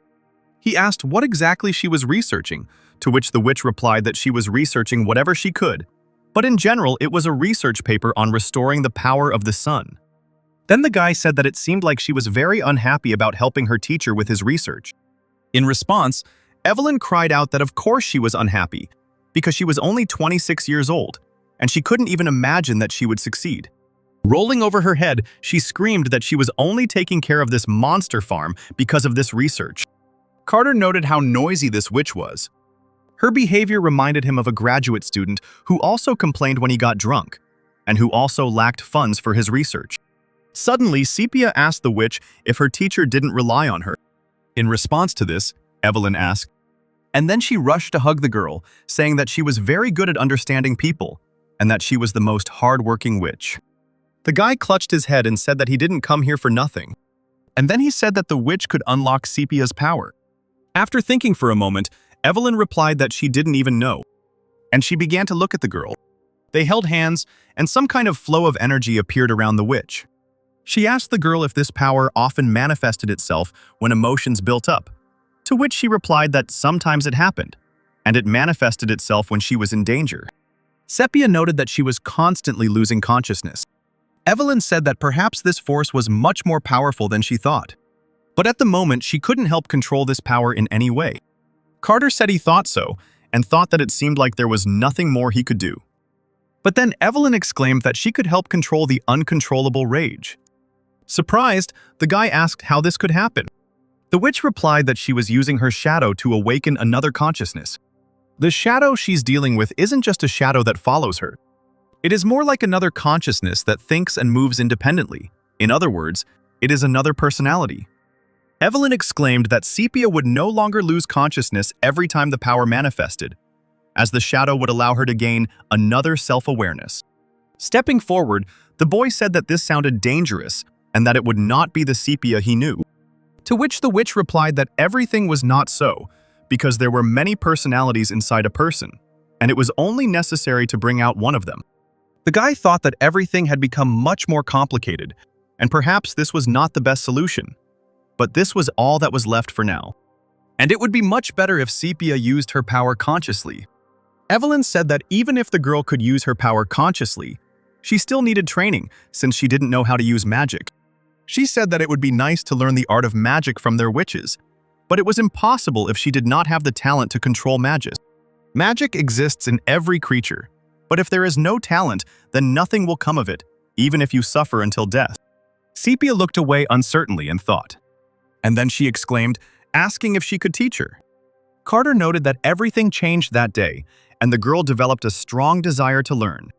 Evelyn agreed to try. The girl sat with her back to Evelyn, and she began to shine light from her hands onto her back. The witch asked her if she felt anything. Turning around, Sepia replied that she didn't feel anything. Scratching the back of her head, the witch replied that nothing would work then, but there was no need to be too upset, because everyone does it the first time. The girl asked whether it meant that if she felt mana, she could use magic, to which Evelyn replied that the sensation of mana is the beginning of magic. Carter stood to the side watching, and the witch continued, saying that even if she could sense mana, it didn't mean she could use magic right away. The guy asked if a woman could really make things better. Evelyn replied that there was such a way of inducing, but it would take several months, to which the guy said that they could not spend months here. As they walked towards the exit, Carter looked at Sepia and said that it was time for them to go. But suddenly, something lit up the guy's face. As it turned out, it was Sepia, who pressed her palms to herself from which light burst forth. And then a ball of fire burst into flames in her palms, and the fire spread throughout the room. Evelyn looked up in surprise. Carter was also surprised, and he exclaimed, asking what was going on. Evelyn didn't answer his question, but only asked how she did it. She came to her senses, and clutching her head, noticed that her entire laboratory was on fire. Sepia asked how she could stop this now, and the witch continued to mournfully lament her materials. Then she took out her staff and summoned a water cage, causing her staff to glow blue. And then jets of water appeared around the girl. And this water completely flooded the girl's body, extinguishing the fire. The fire that was around the girl went out, but there was already fire on the sofa and books. Evelyn asked the girl how she could use magic without feeling it. Carter asked that it wasn't magic. In response, the witch exclaimed that it was definitely magic, and she asked the girl if it was the mana she felt from the flame. To which she replied that she only felt warmth. Hearing this, the woman rushed towards the girl. Grabbing her by the shoulders, she asked if this was by any chance the level of magic that would have burned everything if they had not stopped it in time. And then she exclaimed, "Is this really the same ego power that she had only ever heard about?" Carter said he didn't know what it was, and then asked if that meant it couldn't be learned. To which the witch replied that it was very easy to learn. And then she turned to Sepia again and exclaimed, telling her that this meant that she, even if she did not feel mana and only knew theory, would be able to use absolutely any magic. Hearing this, Carter thought that, judging by what he had just heard, Sepia's abilities were quite game-like. Even if players don't sense magic and don't react to it, they can easily use it once they learn. And thus, to use strong magic, a player needs to level up. The guy asked how long it would take to learn all the magic. Evelyn responded by saying that everything is individual, so she can't say for sure, but personally it took her about half a year to learn just the basic theory from her teacher. Carter asked again, somewhat disappointed and dumbfounded, to which the irritated girl noted that it was very fast. Carter said he couldn't spend that much time on it because he still had a lot of work to do, but he couldn't leave Sepia either. Evelyn asked what the problem was. Shouldn't the girl just follow him? The guy, somewhat taken aback by this question, asked again. The witch asked about the research into Sepia's power that they were doing here, and not understanding, Carter asked what she meant. Putting one arm around the girl's shoulder, Evelyn replied that there was a person right there who possessed the power of the sun, and therefore, of course, she should go with them. Carter thought the whole thing was a bit unconvincing, and then he thought about the fact that Evelyn was, after all, an apprentice of the Balance Witch, so her presence would clearly not be a hindrance. And then he looked at the witch, which made her shudder. Pressing herself even closer to the girl, she quickly began to talk about how if she followed them, she would definitely not become a hindrance. She would only keep an eye on Sepia and take some notes. Closing his eyes, the guy asked what Sepia herself thought about it. The girl looked at the witch somewhat awkwardly, not knowing what to say. And then she bowed low and said, turning to Evelyn, that she, as her teacher, should take care of her. Evelyn, hearing this, blushed a little and asked again, and the girl exclaimed that she would still teach her a lot. Then the witch joyfully exclaimed that everything was correct, and she would still teach the girl a lot, but Carter, not feeling such enthusiasm, looked at them and thought that the witch really wanted to be called a teacher. Meanwhile, several people gathered around a round table, in the middle of which a fire was blazing. One of them asked Ludens if he had gone mad, and then he asked why the issue was not raised at their last meeting. Suddenly, someone to the right of the speaker asked with a smile whether Ludens had always been like this. In response to this, the first one slammed his fist on the table and exclaimed, saying that this was not the kind of question that could simply be ignored, saying that it had always been like this. Taking a breath to calm himself, he asked where the guy who said he had power was. Ludens replied that he had told him to go to Estelroom, and then he grinned maliciously. Then the first speaker again slammed his fist on the table and asked him if he had really gone mad, since only 1,000 years had passed and he was already going to kill him. Then the man next to him, calling him Crassus, urged him to calm down. Crassus asked indignantly, and then he pointed to the empty chair and asked where Palkido was.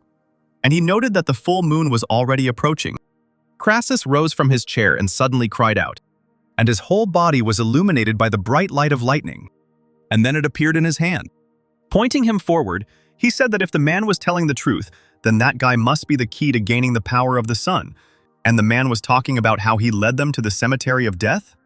The man to the right of the man, with the same smile on his face, told him to stop if he was really determined to fight.